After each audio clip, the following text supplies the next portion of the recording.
തുടങ്ങാം എന്നിട്ട് സ്റ്റാർട്ട് ചെയ്തോ. എല്ലാവർക്കും നമസ്കാരം. വായന നിറഞ്ഞ മറ്റൊരു വ്യാഴാഴ്ച ഇടനാഴിയിലാണ് നമ്മൾ ഇന്ന് എത്തി നിൽക്കുന്നത്. ഇപ്പോ പുറത്ത് നല്ല മഴയുണ്ട്. കുറച്ചു നേരത്തേക്ക് നമ്മളുടെ ഉള്ളിലും മഴ പെയ്യാൻ പോവുക. നമ്മളിലേക്ക് കടന്നു വരുന്ന ഓരോ പുസ്തകങ്ങളും അതിലെ ഓരോ അക്ഷരങ്ങളും ആശയങ്ങളും നമ്മളെ കൂടുതൽ കൂടുതൽ നവീകരിക്കട്ടെ എന്ന് ആശംസിച്ചുകൊണ്ട് ഇന്നത്തെ വ്യാഴാഴ്ച വായനാഴ്ച നമുക്ക് ആരംഭിക്കാം. അറിവിന്റെയും ആഹ്ലാദത്തിന്റെയും ഉണർവുകൾ തേടിയുള്ള ഇന്നത്തെ യാത്രയിൽ പങ്കുചേരാൻ എത്തിയിരിക്കുന്ന ഏവർക്കും സ്വാഗതം ആശംസിക്കുന്നതിനായി 2ാം വർഷ ബി.എഡ് മലയാളം വിദ്യാർത്ഥിനി രോഹിണിയെ സ്നേഹപൂർവ്വം ക്ഷണിക്കുന്നു.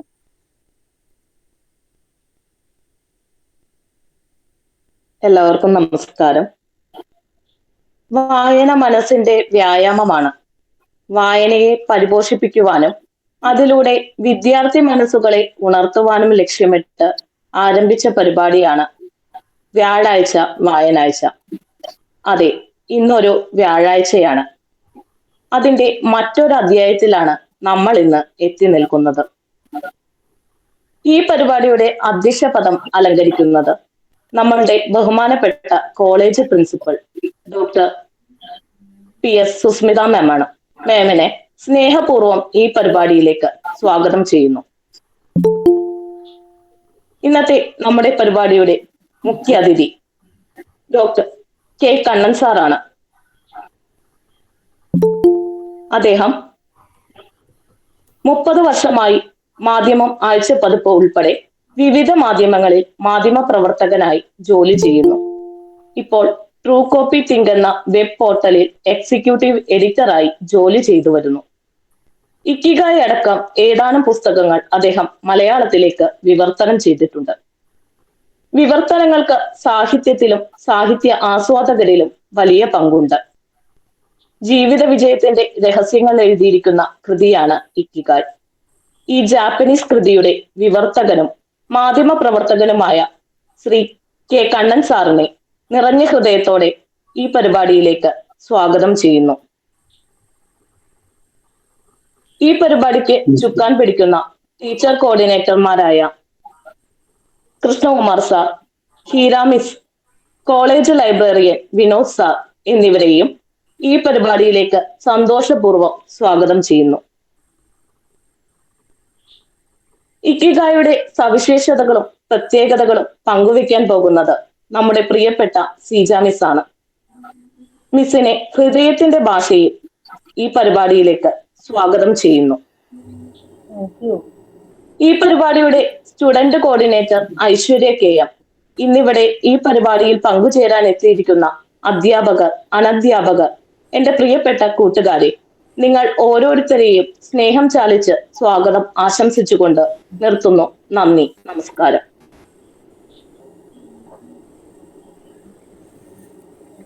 നന്ദി രോഹിണി. ലോക്ക്ഡൌൺ കാലത്ത് ആമസോണിൽ ഏറ്റവും കൂടുതൽ വിറ്റഴിയപ്പെട്ട പുസ്തകങ്ങളിൽ ഒന്നാണ് ഇക്കിഗൈ.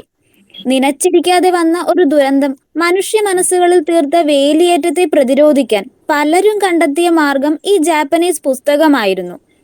ഒക്കിനാവ ദ്വീപിന്റെ സന്തോഷത്തിന്റെ കാരണമറിയാൻ ഇത്രയധികം ആളുകൾ എന്തുകൊണ്ട് ഈ പുസ്തകം തേടിപ്പോയി എന്നതിന്റെ ചുരുളഴിക്കാൻ നമുക്ക് നമ്മുടെ സ്വന്തം സീജ മിസ്സിനെ ക്ഷണിക്കാം.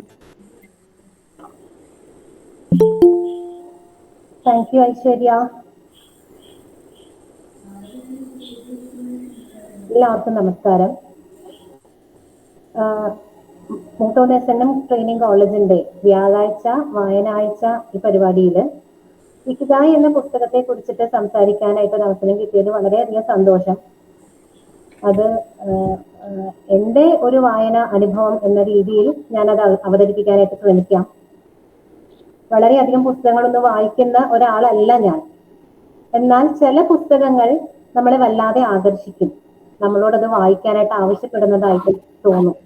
അങ്ങനെ വളരെ പ്രിയപ്പെട്ട കുറച്ച് പുസ്തകങ്ങൾ ഞാൻ വായിക്കാറുണ്ട്. അത് വായിച്ചത് വീണ്ടും ആവർത്തിച്ച് വായിക്കുക, അത് പലപ്പോഴായിട്ട് പല അവസരങ്ങളിൽ വായിക്കുമ്പോൾ കിട്ടുന്ന ഒരു ഒരു ഒരു ഓരോ തവണ വായനയിലും കിട്ടുന്ന ഒരു പ്രത്യേക സന്തോഷം, അത് ആസ്വദിക്കുന്ന ഒരു രീതിയാണ്.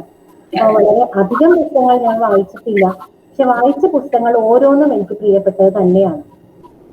അങ്ങനെ തീർത്തും വളരെ ആകസ്മികമായിട്ട്, വളരെ യാദൃശികമായിട്ട് എന്റെ കയ്യിൽ വന്നെത്തിയ ഒരു പുസ്തകമാണ് ഇക്കിഗായ്. ഐശ്വര്യ പറഞ്ഞ പോലെ തന്നെ ഒരു കോവിഡ് കാലത്ത് നമ്മൾ ലോക്ക്ഡൌൺ ഒക്കെ കഴിഞ്ഞ് വീട്ടില് ഓൺലൈൻ ക്ലാസ്സുകളൊക്കെ ആയിട്ട് ഇരിക്കുമ്പോൾ, അന്ന് എന്റെ മോള് ഹോസ്റ്റലിലാണ് മോള്. അപ്പൊ അവള് അന്ന് ഓൺലൈൻ ക്ലാസ് ആയതുകൊണ്ട് വീട്ടിൽ തന്നെ ഉണ്ടായിരുന്നു. അവളുടെ ഫ്രണ്ട് സ്നേഹ അവൾക്ക് അയച്ചു കൊടുത്ത ഒരു സമ്മാനമായിരുന്നു ഇക്കിഗായ് എന്ന പുസ്തകം. അപ്പൊ സമ്മാനം കിട്ടി മോൾക്ക് വളരെ സന്തോഷം. അവളത് 2-3 ദിവസം കൊണ്ടത് വായിച്ചു, അത് കൊണ്ടു നടന്നു, ലാളിച്ചു. എല്ലാം കഴിഞ്ഞ് 2-3 ദിവസം കഴിഞ്ഞപ്പോ പിന്നെ മേശപ്പുറത്തും അവിടെ ഇവിടെയൊക്കെ പുസ്തകം കിടക്കുന്നുണ്ട്. അപ്പൊ ഞാൻ ഒന്നെടുത്ത് തിരിച്ചു നോക്കി. അത്ര കാര്യമായിട്ട് അവൾക്ക് അയച്ചു കൊടുത്തതാണല്ലോ, അവള് വളരെ ലാളനയോടെ കൂടെ കൊണ്ടു നടന്ന പുസ്തകമാണല്ലോ. അപ്പൊ എന്ന് നോക്കിയപ്പോ എന്നെയും ആ പുസ്തകം വല്ലാതെ ആകർഷിച്ചു. കാരണം ഒരു കുഞ്ഞൻ പുസ്തകം, വളരെ ലൈറ്റ് കളർ, ലൈറ്റ് നീല ഒരു കവറൊക്കെ ആയിട്ട് അതിന്റെ മുകളില് ജാപ്പനീസ് ചെറി ബ്ലോസത്തിന്റെ ഒരു പടമൊക്കെ വരച്ചിട്ടുള്ള ഇക്കിഗായ് എന്ന് പേരുള്ള ഒരു ചെറിയൊരു പുസ്തകം. ചെറിയ പുസ്തകങ്ങൾ കാണുമ്പോൾ എനിക്ക് എപ്പോഴും സന്തോഷമാണ് കേട്ടോ. അപ്പൊ ആ പുസ്തകം നോക്കുമ്പോ Ikigai the Japanese secret to long and happy life.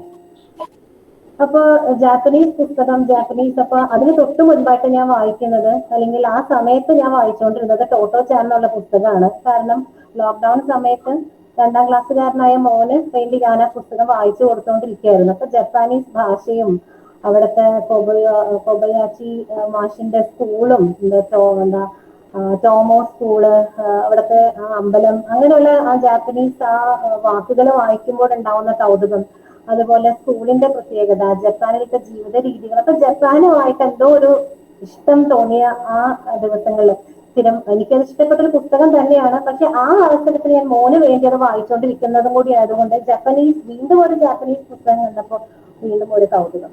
അപ്പൊ ഞാനത് കയ്യിലെടുത്ത് നോക്കി. അപ്പൊ എനിക്ക് ഇഷ്ടമായി. Japanese secret long and happy life. ഇത് തന്നെയാണല്ലോ എല്ലാവർക്കും വേണ്ട ഒരു കാര്യം. തിരിച്ചു നോക്കി ആ പുസ്തകം നമ്മൾ കയ്യിൽ കിട്ടുന്ന എപ്പോഴും നമ്മള് ഗ്രന്ഥകർത്താവിനെ കുറിച്ചിട്ടും പുസ്തകത്തെ കുറിച്ചിട്ടൊക്കെ എന്റെ പിൻവശത്താണല്ലോ എഴുതിയിട്ടുണ്ടാവുക. അപ്പൊ ഞാൻ തിരിച്ചു നോക്കിയപ്പോ അവിടെ ഒരു ചിത്രം, ഒരു വെൻ ഡയഗ്രാം പോലത്തെ, എനിക്ക് കാണാമോ എന്ന് അറിയില്ല, വെൻ ഡയഗ്രാം പോലത്തെ ഒരു പടം. അപ്പൊ ഫിസിക്സ് അധ്യാപിക എന്നുള്ള നിലയിൽ എനിക്ക് ഇതുപോലത്തെ ചിത്രങ്ങള്, ഡയഗ്രാംസ്, ചാർട്ട്, ഗ്രാഫിനോടൊക്കെ വലിയ താല്പര്യമാണ്. അപ്പൊ ഞാനത് നോക്കിയപ്പോ അതില് വളരെ എനിക്ക് ആകർഷിച്ച ഒരു 3-4 ചോദ്യങ്ങള് അതിന്റെ നടത്തിപ്പിക്കായി എന്നുള്ളൊരു വാക്കും. അപ്പോ ഇത് ബെസ്റ്റ് സെല്ലർ ബുക്കാണ്, നമ്മൾക്ക് ഹെൽത്തിയും ഹാപ്പിയും ആയിട്ടിരിക്കാനായിട്ടുള്ള സീക്രട്ട് അടങ്ങിയിട്ടുള്ള പുസ്തകമാണ്. ലോകത്ത് ഓരോ മനുഷ്യരും ആഗ്രഹിക്കുന്ന കാര്യം തന്നെയല്ലേ ഹെൽത്തും ഹാപ്പിനെസ്സും. ഈ കൊറോണ കാലം നമുക്ക് എല്ലാവർക്കും ആരോഗ്യത്തിന്റെയും സന്തോഷത്തിന്റെയും ഒക്കെ പ്രാധാന്യം ഓരോരുത്തരെയും തിരിച്ചറിയിച്ചൊരു കാലം കൂടിയാണ്. ലോക്ക്ഡൌൺ നാളുകളില് നമുക്കറിയാം, നമ്മൾ വളരെയധികം ആശങ്കകൾ നിറഞ്ഞ ഒരു സമയമായിരുന്നു.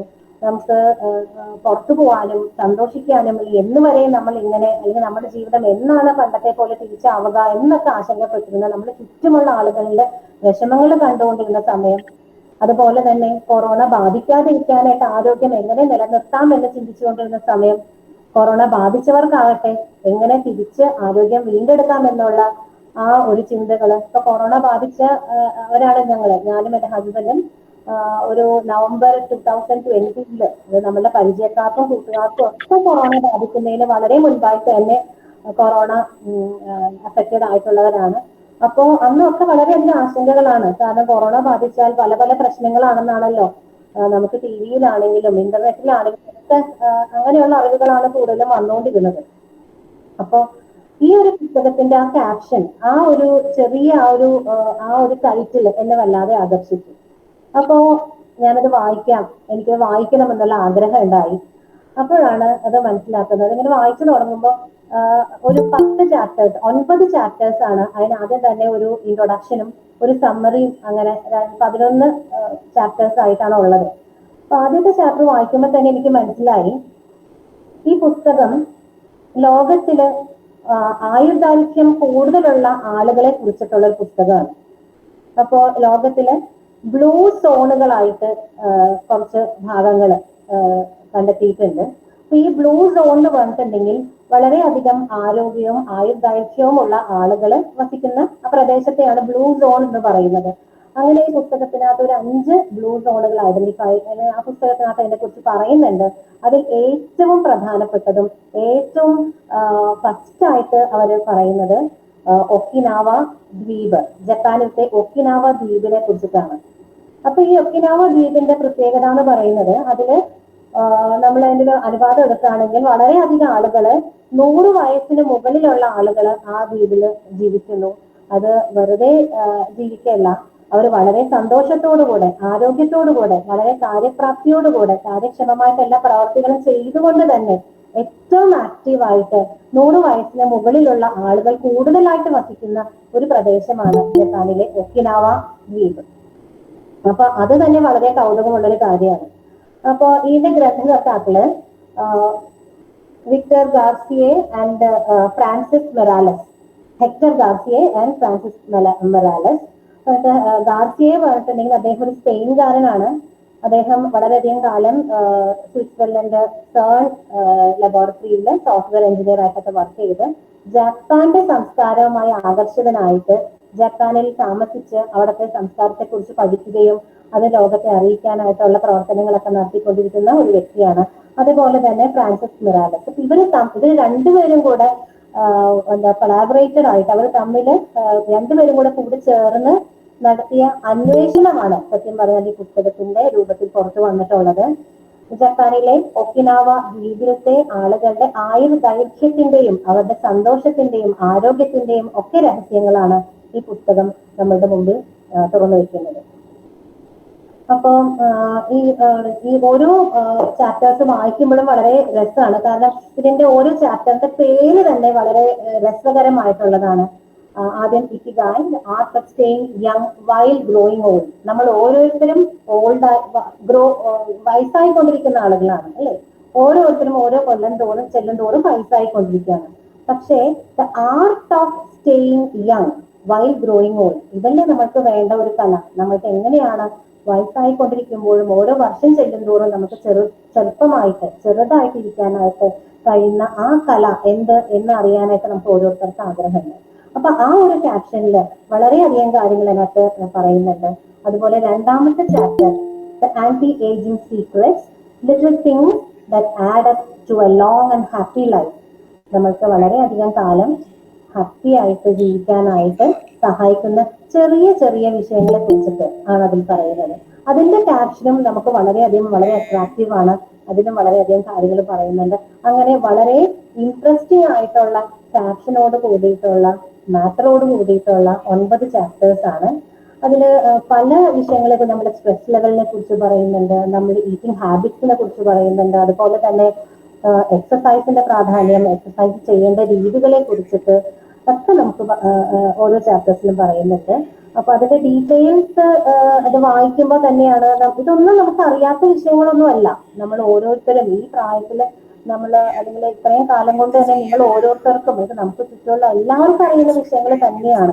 പക്ഷെ അത് കൈകാര്യം ചെയ്തിരിക്കുന്ന രീതി, അത് അവതരിപ്പിച്ചേക്കുന്ന രീതി നമ്മൾക്ക് ഓരോരുത്തർക്കും അത് എന്താ പറയാ അത്രയും വിവരങ്ങൾ അടങ്ങി നമ്മളൊരു റിപ്പോർട്ട് വായിക്കുന്ന പോലെ ഒരു സയൻസ് റിപ്പോർട്ട് വായിക്കുന്ന ആ ഒരു ഗൗരവത്തോടു കൂടെ നമ്മൾക്ക് വായിക്കാവുന്നതും എന്നാൽ അതിൽ നിന്ന് ധാരാളം ആശയങ്ങളും അറിവുകളും ഒക്കെ നമ്മൾക്ക് ഉൾക്കൊള്ളാവുന്നത് ആയിട്ടുള്ള രീതിയിലാണ് പുസ്തകത്തിനെ അവര് പ്രസന്റ് ചെയ്തിട്ടുള്ളത്. അവസാനം അതിന്റെ ഒരു സമ്മറി ചാപ്റ്റർ ആയിട്ട് വരുന്നുണ്ട്. അപ്പൊ എല്ലാവർക്കും ഈ പുസ്തകം മുഴുവനായിട്ട് ചിലപ്പോൾ വായിക്കാനായിട്ടുള്ള ക്ഷമ കിട്ടിയില്ല, അങ്ങനെ ഉള്ള ആളുകൾ ഉണ്ടാകാമല്ലോ. അപ്പൊ അവരോട് ഞാൻ പറയുന്നത് അവസാനത്തെ ചാപ്റ്റർ എങ്കിലും നമ്മളൊന്ന് വായിക്കണം. കാരണം അത് ഇതിന്റെ എപ്പിലോഗ് ആയിട്ട് അതിന്റെ ഫൈനൽ സമ്മറി ആയിട്ട് ഈ പുസ്തകത്തിന്റെ കാര്യങ്ങള് ഈ ഗ്രന്ഥകർത്താക്കൾ തന്നെ അതിന്റെ ഒരു സമ്മറി, ഒരു 10 tips to happy and healthy life എന്ന് പറഞ്ഞ പോയിന്റ്സ് ആയിട്ട് കൊടുത്തിട്ടുണ്ട്. അപ്പൊ പുസ്തകം മുഴുവൻ വായിക്കുക തന്നെയാണ് ആവശ്യം. കാരണം നമ്മൾക്ക് ധാരാളം എന്താ പറയാ ഇതിൽ നിന്ന് നമുക്ക് ജീവിതത്തിലേക്ക് കടമെടുക്കാവുന്ന ധാരാളം ആശയങ്ങൾ നമ്മളെ ജീവിതത്തിൽ സന്തോഷമാക്കിയും ഹാപ്പി ആയിട്ടും ഹെൽത്തി ആയിട്ടും ഒക്കെ നിലനിർത്താനായിട്ട് സഹായിക്കുന്ന ധാരാളം അറിവുകളിൽ നിന്ന് കിട്ടും. എന്നാൽ ഈ 10 പോയിന്റ്സ് നമ്മൾക്ക് വളരെ പ്രധാനപ്പെട്ടതാണ്. ജസ്റ്റ് ഒന്ന് വേഗം ആ പോയിന്റ്സ് ഒന്ന് വായിക്കാം, ഒന്ന് പറയാമെന്ന് വിചാരിക്കുന്നു. അപ്പോ ഇതിൽ പറഞ്ഞിരിക്കുന്നത് 10 റൂൾസ് ഓഫ് ഇക്കിഗായ്. ഇക്കിഗായ് എന്നാണുള്ളത് അവിടെ നിൽക്കട്ടെ, നമുക്ക് ലാസ്റ്റ് അതിലേക്ക് വരാം. Ikigai the secret of being healthy and happy എന്ന് വിചാരിക്കാം നമുക്ക് കേട്ടോ. അപ്പോ അതിനകത്ത് ആദ്യത്തെ സീക്രട്ട് ആയിട്ട് പറഞ്ഞിട്ടുള്ളത് സ്റ്റേ ആക്റ്റീവ്, ഡോണ്ട് റിട്ടയർ. നമുക്ക് അറിയുന്ന കാര്യം തന്നെയാണ്, എപ്പോഴും ആക്റ്റീവ് ആയിട്ട് ഇരിക്കുക. നമ്മൾ റിട്ടയർമെന്റിനെ കുറിച്ച് റിട്ടയർ ചെയ്യുക അല്ലെങ്കിൽ ജോലിയിൽ നിന്നും നമ്മുടെ പ്രവർത്തനങ്ങളിൽ നിന്നുള്ള ഒരു ഇന്റർവെല്, ഒരു ഗ്യാപ്പ്, വിരമിക്കലൊന്നും നമുക്ക് വേണ്ട. നമ്മൾ ഇഷ്ടപ്പെട്ട് ചെയ്യുന്ന കാര്യങ്ങൾ എന്നും പറ്റുന്ന ഒരളവിൽ ചെയ്യാനായിട്ട് ശ്രമിക്കുക. നമുക്കറിയാലോ, idle man's brain is devils workshop അല്ലേ. നമ്മൾ വെറുതെ ഇരിക്കുമ്പോൾ നമ്മുടെ മനസ്സിൽ ധാരാളം നെഗറ്റീവ് ചിന്തകൾ ഉണ്ടാകുന്നു, നെഗറ്റിവിറ്റി വളരുന്നു. നമ്മളുടെ മനസ്സിന്റെ ആരോഗ്യം, ഹാപ്പിനെസ്, നമ്മുടെ ശരീരത്തിന്റെ ആരോഗ്യം ഇതെല്ലാം ബാധിക്കും അല്ലെ. അപ്പൊ അതുകൊണ്ട് എപ്പോഴും ആക്റ്റീവ് ആയിട്ടിരിക്കുക. ആക്റ്റീവ് ആവാന്ന് പറഞ്ഞാൽ നമുക്ക് പറ്റുന്ന അളവിൽ, പറ്റുന്ന പോലെ, പറ്റുന്ന അത്രയും സമയം പറ്റുന്ന കാര്യങ്ങൾ ചെയ്യുക എന്നുള്ളത് തന്നെയാണ്. അത് വളരെയധികം എക്സേർഷൻ എടുത്തുകൊണ്ട് കായികമായിട്ടുള്ള ശേഷി ആവശ്യമുള്ള തരത്തിലുള്ള അതൊന്നുമല്ല, സിമ്പിൾ ആണെങ്കിലും എപ്പോഴും ആക്റ്റീവ് ആയിട്ടിരിക്കുക. ഐഡിയൽ ആയിട്ട് ഇരിക്കരുത്. അത് നമുക്ക് ഒരു നല്ല ഒരു മെസ്സേജാണ്. നമുക്കറിയാം, ഇപ്പൊ എല്ലാവരും വെറുതെ ഇരിക്കുക. ഇപ്പൊ പുസ്തകത്തിൽ തന്നെ പറയുന്നുണ്ട്, ഇപ്പോ ലോകമാകമാനമുള്ള ആളുകള് സിറ്റിംഗ് ആണ് അല്ലെ. അവർ ഇരിക്കുകയല്ലേ ചെയ്യുന്നുള്ളൂ, കമ്പ്യൂട്ടർ മുമ്പില്, ടിവിയുടെ മുമ്പില്, ഫോണിന്റെ മുമ്പില്, അല്ലെങ്കിൽ ഓൺലൈൻ ആയിട്ടുള്ള കാര്യങ്ങൾ. അപ്പൊ ഇരിക്കലാണ് കൂടുതൽ ചെയ്യുന്നത്. അപ്പൊ sitting is like the new smoking എന്നാണ് പറയുന്നത്. ഒരു ദിവസം ആയിരം നമ്മൾ ഇരുന്ന് ചെലവഴിക്കുകയാണെങ്കിൽ 15 സിഗരറ്റുകൾ വലിക്കുന്നതിന് തുല്യമാണെന്നാണ് പുസ്തകത്തിൽ പറഞ്ഞിട്ടുള്ളത്. അപ്പോ ഇരിക്കാതെ നമ്മൾ എപ്പോഴും നമ്മൾക്ക് പ്രവർത്തിക്കാവുന്ന, ചലിപ്പിക്കാവുന്ന ഭാഗങ്ങളൊക്കെ ചലിപ്പിച്ചുകൊണ്ട് തന്നെ ആക്റ്റീവായിട്ട് നിൽക്കാനായിട്ട് ശ്രമിക്കുക. രണ്ടാമത്തെ പോയിന്റ് പറഞ്ഞത് ടേക്ക് ഇറ്റ് സ്ലോ. വളരെ സ്ലോ ആയിട്ട്, ധൃതി കൂടാതെ, ഒട്ടും എന്താ പറയാ, നമുക്ക് ആവശ്യമുള്ളതിനും ആവശ്യമില്ലാത്തതിനും ഒക്കെ തിരക്ക് പിടിക്കുക, ധൃതി കൂട്ടുക എന്നുള്ളൊരു ശീലമായി പോയി നമുക്ക് അല്ലേ. അപ്പോ നമ്മൾക്ക് വളരെ കുറച്ചും കൂടെ ഒക്കെ ഒന്ന് പ്ലാൻ ചെയ്ത് ശ്രദ്ധിച്ച് ഒക്കെ ജീവിക്കുകയാണെങ്കിൽ നമുക്ക് വളരെ സമാധാനപൂർവ്വം ആസ്വദിച്ചുകൊണ്ട് നമുക്ക് ഓരോ കാര്യങ്ങൾ ചെയ്യാനായിട്ടും നമ്മുടെ ജീവിതത്തിൽ ആ ഒരു ധൃതി ഇല്ലാതെ, സ്പീഡ് ഇല്ലാതെ സമാധാനത്തോടുകൂടെ ജീവിക്കാനായിട്ടും ഒക്കെ സാധിക്കും. അപ്പൊ സ്പീഡ്, ആവശ്യമില്ലാത്ത ഒരു ആൻസൈറ്റി, ആവശ്യമില്ലാത്ത ഒരു സ്പീഡ്, ആ ഒരു ധൃതി നമുക്ക് കുറയ്ക്കാനായിട്ട് നോക്കുക. നമുക്ക് സഞ്ചരിക്കാനുള്ള ദൂരം അത് തന്നെയാണ്. ഓരോരുത്തർക്കും ഈ ലോകത്ത് ഇത്രയും ദൂരം സഞ്ചരിക്കാനുള്ളത്. അപ്പൊ അത് ധൃതി കൂട്ടി വേഗം ഓടിപ്പോയി നമ്മുടെ ലക്ഷ്യസ്ഥാനത്ത് എത്തേണ്ട ആവശ്യമില്ല.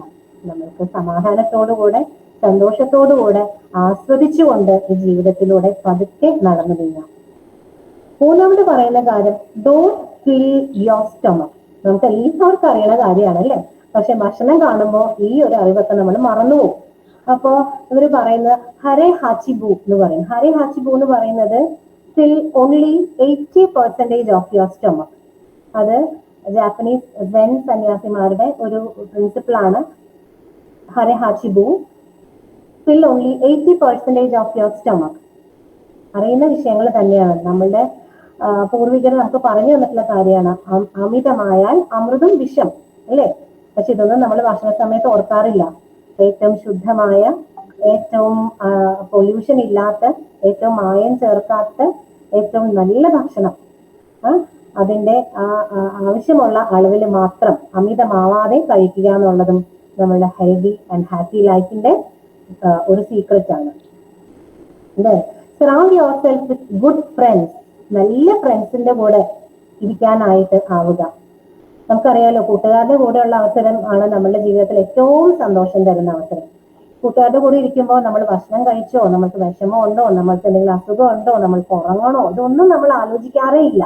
അപ്പൊ കൂട്ടുകാരുടെ കൂടെ എന്നും നമുക്ക് കുറെ സമയങ്ങൾ ചെലവഴിക്കാൻ സാധിച്ചിട്ടുണ്ടെങ്കിൽ അത് തന്നെ ഹാപ്പിനെസ്സിനും അത് വഴി നമുക്ക് ഹെൽത്തി ആയിട്ട് ഇരിക്കാനും ഒക്കെ നമുക്ക് സാധിക്കും അല്ലെ. കൂട്ടുകാരുടെ കൂടെ വന്നൊരു ടൂറ് പോയിട്ട് വരുമ്പോഴോ, അല്ലെങ്കിൽ കൂട്ടുകാരുടെ കൂടെ കുറച്ച് ഒന്ന് ഷോപ്പിങ്ങിന് പോയിട്ട് വരുമ്പോഴോ, അല്ലെങ്കിൽ കുറച്ചു നേരം സംസാരിച്ചൊക്കെ കഴിയുമ്പോൾ നമുക്ക് ഉണ്ടാവുന്ന ആ ഒരു ഫ്രഷ്നെസ്, ആ ഒരു ഹാപ്പിനെസ്, അതെപ്പോഴും നമുക്ക് വലുത് തന്നെയാണ്. അപ്പൊ എന്നും ഇതുപോലെ ഫ്രണ്ട്സിന്റെ കൂടെ ആകാൻ സാധിക്കുക, അവരുടെ കൂടെ സന്തോഷത്തോടെ കഴിയാൻ സാധിക്കുക. ഈ ഒക്കിനാവയിലത്തെ ജനങ്ങള് അവിടെ തന്നെ ജനിച്ചു വളർന്ന് അവിടെ തന്നെ അവരുടെ ജീവിതകാലം മുഴുവനായിട്ട് കഴിക്കുന്ന ആളുകളാണ്. അപ്പൊ ചെറുപ്പം മുതലേ ഉള്ള ആ കൂട്ടുകെട്ട് എന്നും അവർക്ക് നിലനിർത്താനായിട്ട് സാധിക്കാറുണ്ട്. അപ്പൊ അവരുടെ ഒരു മെയിൻ പ്രിൻസിപ്പിൾ ആണ് ഇച്ചാരി അവര് ഒരു ടീം വർക്കിന് ഇച്ചാരി ബാച്ചോടെ എന്നാണ് പറയുന്നത് നോക്കുന്നത്. അതായത് treat every one like your brother എന്ന് പറയാം. ഓരോരുത്തരും നമ്മളുടെ സഹോദരനെ പോലെ തന്നെ കാണുക. അവരുടെ വിഷമങ്ങളും അവരുടെ സന്തോഷങ്ങളും നമ്മളുടേതായിട്ട് കാണുക. അവരെല്ലാം കരുതലോടുകൂടെ കൂട്ടിച്ചേർത്ത് നിർത്തുക. മോയ് എന്നുള്ള പ്രിൻസിപ്പിളാണ് ഇത് പറയുന്നത്. അപ്പോൾ ഒരു കൂട്ടുകെട്ടിന്റെ ഒരു നന്മയെ വളരെയധികം അറിയുന്ന ആളുകളാണ്. കൂട്ടുകെട്ടിലൂടെ അവരുടെ സഹകരണത്തിലൂടെ സഹവർത്തിത്വത്തിലൂടെ അല്ലെങ്കിൽ ഒരു ഒത്തുചേരലിലൂടെ ഷെയറിങ്ങിലൂടെ എത്രത്തോളം അവർക്ക് സന്തോഷകരമായിട്ടിരിക്കാൻ സാധിക്കും. തന്റെ മാത്രമല്ല തന്റെ കൂടെയുള്ളവരുടെ സന്തോഷവും ആരോഗ്യവും ഒക്കെ എങ്ങനെ ആ രീതിയിൽ നമ്മൾക്ക് വളർത്തിയെടുക്കാൻ സാധിക്കും എന്ന് എല്ലാം വളരെ മുൻപ് തന്നെ മനസ്സിലാക്കിയവരായിരുന്നു ഒക്കിനാവയുടെ ജനങ്ങൾ. അതാണ് അവരുടെ അടുത്ത ഒരു secret. Now get in shape for your next birthday. കാര്യം ശരി, ബർത്ത്ഡേ നമുക്കൊക്കെ സന്തോഷമാണെങ്കിലും ഓരോ ബർത്ത്ഡേ കഴിയുമ്പോഴും നമ്മൾ ഈ ഓരോ വർഷം കഴിഞ്ഞല്ലോ, ഞാൻ ഓരോ വർഷം വയസ്സാവണാണല്ലോ എന്നൊക്കെ തോന്നലാണ് എപ്പോഴും വരാറുള്ളത്. ബർത്ത്ഡേ ഒക്കെ ഇഷ്ടമാണ്, പക്ഷെ വയസ്സാവാൻ ഇഷ്ടമല്ല നമുക്ക്. അപ്പൊ എന്താ, അടുത്ത ബർത്ത്ഡേക്ക് വേണ്ടി ഒരുങ്ങിയിരിക്കുക എന്നാണ് പറയുന്നത്. അപ്പൊ ഓരോ ബർത്ത്ഡേയും ഏറ്റവും ആഹ്ലാദകരമായിട്ട് ഏറ്റവും സന്തോഷത്തോടു കൂടി സെലിബ്രേറ്റ് ചെയ്യുക മാത്രമല്ല അവർ ചെയ്യുക, അടുത്ത ബർത്ത്ഡേക്ക് വേണ്ടി ഇപ്പോഴേ ഒരുങ്ങുകയാണ്. അപ്പൊ നമുക്കൊക്കെ ആണെങ്കിൽ ഈ ബർത്ത്ഡേ കഴിയുമ്പോൾ അടുത്ത ബർത്ത്ഡേ ആകുമ്പോൾ ഞാൻ എങ്ങനെ ഇരിക്കും, എനിക്ക് ആരോഗ്യം ഉണ്ടാവോ, ഞാൻ ഉണ്ടാവോ, എന്റെ മുടി നരയ്ക്കോ, അല്ലെങ്കിൽ ഞാൻ തടിക്കോ, ഞാൻ ക്ഷീണിക്കോ, ആരൊക്കെ ഉണ്ടാവും, ഇങ്ങനെയുള്ള ആശങ്കകളാണ് ഓരോ ബർത്ത്ഡേ കഴിയുമ്പോഴും ഓരോ ആഘോഷം കഴിയുമ്പോൾ അടുത്തതിനെ കുറിച്ചിട്ട് നമ്മൾ ചിന്തിക്കാറുള്ളത്. അവരെങ്ങനെയല്ല, അവര് ഓരോ ബർത്ത്ഡേയും ഏറ്റവും ആഹ്ലാദപൂർവ്വം ആഘോഷിക്കുക മാത്രമല്ല അതിന് നന്ദിയുള്ളവരും അതോടൊപ്പം തന്നെ അടുത്ത ഒരു വർഷത്തേക്ക് വേണ്ടി ആകാംക്ഷയോടെ ഏറ്റവും എന്താ പറയാ അടുത്ത ബർത്ത്ഡേ ആഘോഷിക്കുന്നതിലേക്ക് വേണ്ടിയിട്ട് ഇന്നേ ഒരുങ്ങി അതിലേക്ക് വേണ്ടി കാത്തിരിക്കുന്ന ആ ഒരു പ്രതീക്ഷയോടുകൂടി ഹോപ്പ്ഫുള്ളി അതിനെ കാണുന്ന ആളുകളാണ്. അപ്പോ അതാണ് ഇവരുടെ അടുത്ത ഒരു സീക്രട്ട് ആയിട്ട് പറയുന്നത്. സ്മൈൽ, ചിരിക്കുക, അല്ലെ? ചിരി നമുക്ക് എപ്പോഴും സന്തോഷം, എപ്പോഴും എന്താ പറയാ ഒരു സന്തോഷമുള്ള കാര്യമാണ്. നമുക്ക് ഏറ്റവും സന്തോഷം വരുമ്പോൾ നമ്മുടെ മനസ്സിന്റെ ഉള്ളിൽ നിന്ന് അറിയാതെ വരുന്നതാണ് ചിരി. നമ്മൾ ഒരാളെ നോക്കി ചിരിക്കുമ്പോൾ ആ ചിരി അടുത്ത ആളിലേക്ക് പകരുകയാണ് ചെയ്യുന്നത്. ചിരിക്കുമ്പോൾ നമുക്ക് ടെൻഷൻ അടിച്ചിരിക്കുമ്പോൾ നമുക്കറിയാം വളരെയധികം പിരിമുറുക്കങ്ങളാണ് ശരീരത്തിലും എല്ലായിടത്തും മുറുക്കങ്ങളാണ്. പക്ഷെ ചിരിക്കുമ്പോൾ അതെല്ലാം അയഞ്ഞ് വളരെ ലാഘവത്തോടുകൂടെ നമ്മൾക്ക് വളരെ റിലാക്സ്ഡ് ആയിട്ട് അത് ഉള്ളൊരു ശരീരത്തിന്റെ അവസ്ഥയാണ്, മനസ്സിന്റെ അവസ്ഥയാണ്. അത് മറ്റൊരാൾക്ക് ആ ഒരു അവസ്ഥ പകർന്നു കൊടുക്കാനും കൂടി കഴിയുന്ന ഒരു കാര്യമാണ്. അപ്പൊ ചിരിക്കുക, പറ്റുന്ന അത്രയും ചിരിക്കുക. ചിരി മറ്റുള്ളവരിലേക്ക് നമ്മൾ അത് പ്രസരിപ്പിക്കുക, മറ്റുള്ളവരിലേക്ക് അത് കണ്ടേജിയസ് ആക്കി അത് പകർന്നു കൊടുക്കുക എന്നുള്ളതൊക്കെയാണ് മറ്റൊരു secret. Then reconnect with nature, പ്രകൃതിയുമായി ഏറ്റവും അടുത്ത് സഹവസിക്കുക. അതായത് ഇവര് വളരെയധികം കാർഷിക പ്രവർത്തികളൊക്കെ ചെയ്യുന്ന ഒരു ജനവിഭാഗമാണ്. അപ്പോൾ എല്ലാവർക്കും അവരുടേതായ തോട്ടങ്ങളും അവരുടേതായ കൃഷി സ്ഥലങ്ങളും ഒക്കെ ഉണ്ട്. അപ്പോ ഇതില് പുസ്തകത്തിൽ ഒരു ഭാഗത്ത് പറയുന്നുണ്ട്, സൂര്യൻ ഉദിക്കുന്ന സമയത്തും സൂര്യൻ അസ്തമിക്കുന്ന സമയത്തും ഈ തോട്ടങ്ങളിൽ പണിയെടുക്കുക എന്നുള്ളത് പ്രാർത്ഥനയ്ക്ക് സമാനമാണെന്ന്. അപ്പൊ ഓരോരുത്തരും രാവിലെയും വൈകുന്നേരം സൂര്യൻ ഉദിക്കുന്ന സമയത്തും സൂര്യൻ അസ്തമിക്കുന്ന സമയത്തും കൃഷിയിടങ്ങളിൽ അവര് പണിയെടുക്കുമ്പോൾ പ്രകൃതിയുമായി ഒത്തുചേർന്ന് പ്രവർത്തിച്ച് ആ ഒരു പ്രവർത്തനത്തിന്റെ ഫലമായി കിട്ടുന്ന ആ വിഭവങ്ങൾ അവരുടെ ജീവിതത്തിലേക്ക് ഉപയോഗിച്ചുകൊണ്ട് ഏറ്റവും സന്തോഷകരമായിട്ട് ജീവിക്കുന്ന ഒരു അവസ്ഥയാണ്. അപ്പൊ അവർക്ക് ആവശ്യമുള്ള കാര്യങ്ങളെല്ലാം അവർ തന്നെ ഉണ്ടാക്കിയെടുക്കുകയാണ്, അവർ തന്നെ കൃഷി ചെയ്ത് ഉൽപ്പാദിപ്പിക്കുകയാണ്. അപ്പോ അവരുടെ ജീവിതത്തിലെ ഏറ്റവും അധികമായിട്ട് അവര് പ്രകൃതിയോട് കടപ്പെട്ടിരിക്കുന്നു. പ്രകൃതിയിൽ അവർ പ്രവർത്തിക്കുന്നത് ഒരു പ്രാർത്ഥനയ്ക്ക് തുല്യമായിട്ട് തന്നെ കാണുന്നു. അങ്ങനെ ഒരു പ്രകൃതിയുമായിട്ട് ഇണങ്ങി സഹവസിക്കുക എന്നുള്ളതും വളരെ സന്തോഷകരമായിട്ടുള്ള ഒരു ഹെൽത്തി ആയിട്ടുള്ള ലൈഫിലേക്ക് വേണ്ടിയിട്ട് ഇവർക്ക് വളരെയധികം സഹായകരമാകുന്നുണ്ട്. ഇനി പറയുന്നത് live in the moment. Live in the moment, നമുക്കറിയാം കഴിഞ്ഞു പോയതൊക്കെ കഴിഞ്ഞു, നമ്മൾക്ക് അതിൽ സങ്കടപ്പെട്ടിട്ടോ ഒന്നും കാര്യമില്ല.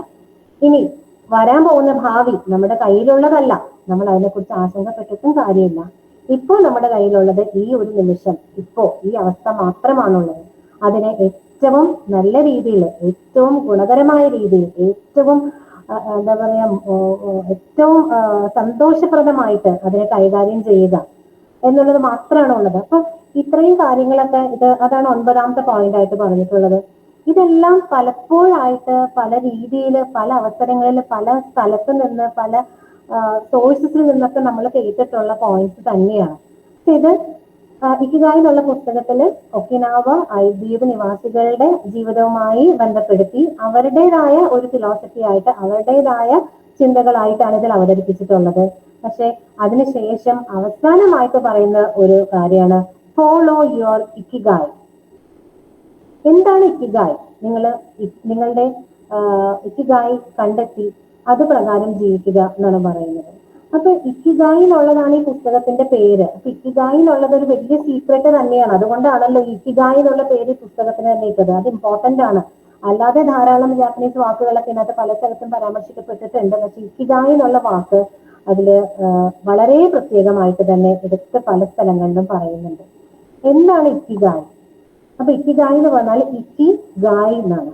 അപ്പൊ ഇക്കി എന്ന് പറഞ്ഞിട്ടുണ്ടെങ്കിൽ ജീവൻ, ജീവിതം എന്നൊക്കെ അർത്ഥം വരുന്ന ഒരു പദമാണ്. അതുപോലെ തന്നെ ഗായ് എന്ന് പറഞ്ഞിട്ടുണ്ടെങ്കിൽ മൂല്യം, ജീവിതത്തിന്റെ മൂല്യം തിരിച്ചറിയാൻ സഹായിക്കുന്നത്, അല്ലെങ്കിൽ ജീവിതത്തിന്റെ മൂല്യം എന്ത് എന്ന് മനസ്സിലാക്കി തരുന്നത് എന്നാണ് ഇക്കിഗായ് എന്നുള്ള വാക്കുകൊണ്ട് ഉദ്ദേശിക്കുന്നത്. അപ്പൊ നമ്മളെ ഓരോ ദിവസവും രാവിലെ സന്തോഷപൂർവ്വം, ഏറ്റവും ഉന്മേഷപൂർവ്വം ഉറക്കത്തിൽ നിന്ന് എണീറ്റ് പ്രവർത്തിക്കാനായിട്ട് നമ്മളെ പ്രചോദിപ്പിക്കുന്ന ആ ഒരു വിഷയം, ആ ഒരു ചിന്ത, ആ ഒരു കാര്യമാണ് ഇക്കിഗായ്. അപ്പൊ നമ്മൾക്ക് എനിക്കറിയാം, ഞാൻ ഈ ചില സമയങ്ങളിൽ കൊറോണ കഴിഞ്ഞ സമയത്ത് തന്നെ രാവിലെ ബെഡിൽ നിന്ന് എണീക്കാൻ എനിക്ക് ഭയങ്കര ക്ഷീണമായിരുന്നു. കൊറോണ ബാധിച്ച സമയത്തൊന്നും എനിക്കൊരു പ്രശ്നമില്ല കേട്ടോ. അത് കഴിഞ്ഞ സമയത്ത് ഏറ്റവും പ്രശ്നം രാവിലെ ഉറക്കത്തിൽ നിന്ന് എണീക്കാൻ എനിക്ക് വയ്യ, എനിക്ക് ഇഷ്ടമല്ല. എന്തിനാ? എനിക്കൊരു ആരോഗ്യമില്ല, എനിക്കൊരു സന്തോഷമില്ല. അപ്പൊ ആ ഒരു statement, ikigai is something that will make you wake happily from your bed and be active throughout the day എന്നുള്ള ഒരു സ്റ്റേറ്റ്മെന്റ് ആണ് എനിക്ക് ഭയങ്കരമായിട്ട് എന്നെ ആകർഷിച്ചത്. അപ്പൊ എന്താണ് ഇക്കിഗായ്, എങ്ങനെയാണ് ഇക്കിഗായ് എന്നൊക്കെ, അത് എങ്ങനെയാണ് നമുക്ക് കണ്ടെത്താൻ സാധിക്കുക എന്നൊക്കെ പുസ്തകത്തിൽ പറയുന്നുണ്ട്. അപ്പൊ ആ പറയുന്ന ഭാഗമാണ് ഈ പുസ്തകത്തിന്റെ പിന്നിലായിട്ട് ഒരു ചിത്രത്തിന്റെ രീതിയിൽ കാണാമോന്ന് അറിയില്ല, ചിത്രത്തിന്റെ രീതിയിൽ വരെ കൊടുത്തിട്ടുള്ളത്. അതിനെ കുറിച്ചിട്ടുള്ള ഒരു എക്സ്പ്ലനേഷനോ അതിന്റെ ഒരു വിവരണമോ ഒന്നും കാര്യമായിട്ട് ഈ പുസ്തകത്തിൽ എവിടെയും കണ്ടില്ല. പക്ഷെ പടം കൊടുത്തിട്ടുണ്ട്. ആ പടം തന്നെ സെൽഫ് എക്സ്പ്ലനേറ്ററി ആണ്. എല്ലാവർക്കും ആ പടം കണ്ടാൽ കറക്റ്റ് ആയിട്ട് നമുക്ക് പല കാര്യങ്ങൾ മനസ്സിലാകുന്നതാണ്. ആ പടം ഒന്ന് ഞാൻ ഇവിടെ നിന്ന് ഷെയർ ചെയ്യാൻ പറ്റുമോ നോക്കട്ടെ.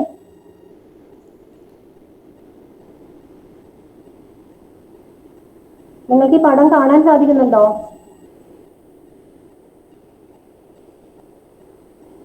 ഹലോ, കാണുന്നുണ്ട്. അപ്പോ ഇതാണ് ആ പുസ്തകത്തിന്റെ പിന്നിലുണ്ടായിരുന്ന ആ ഒരു വെൻ ഡയഗ്രാം. അതില് 4 ചോദ്യങ്ങളുണ്ട് അല്ലെ.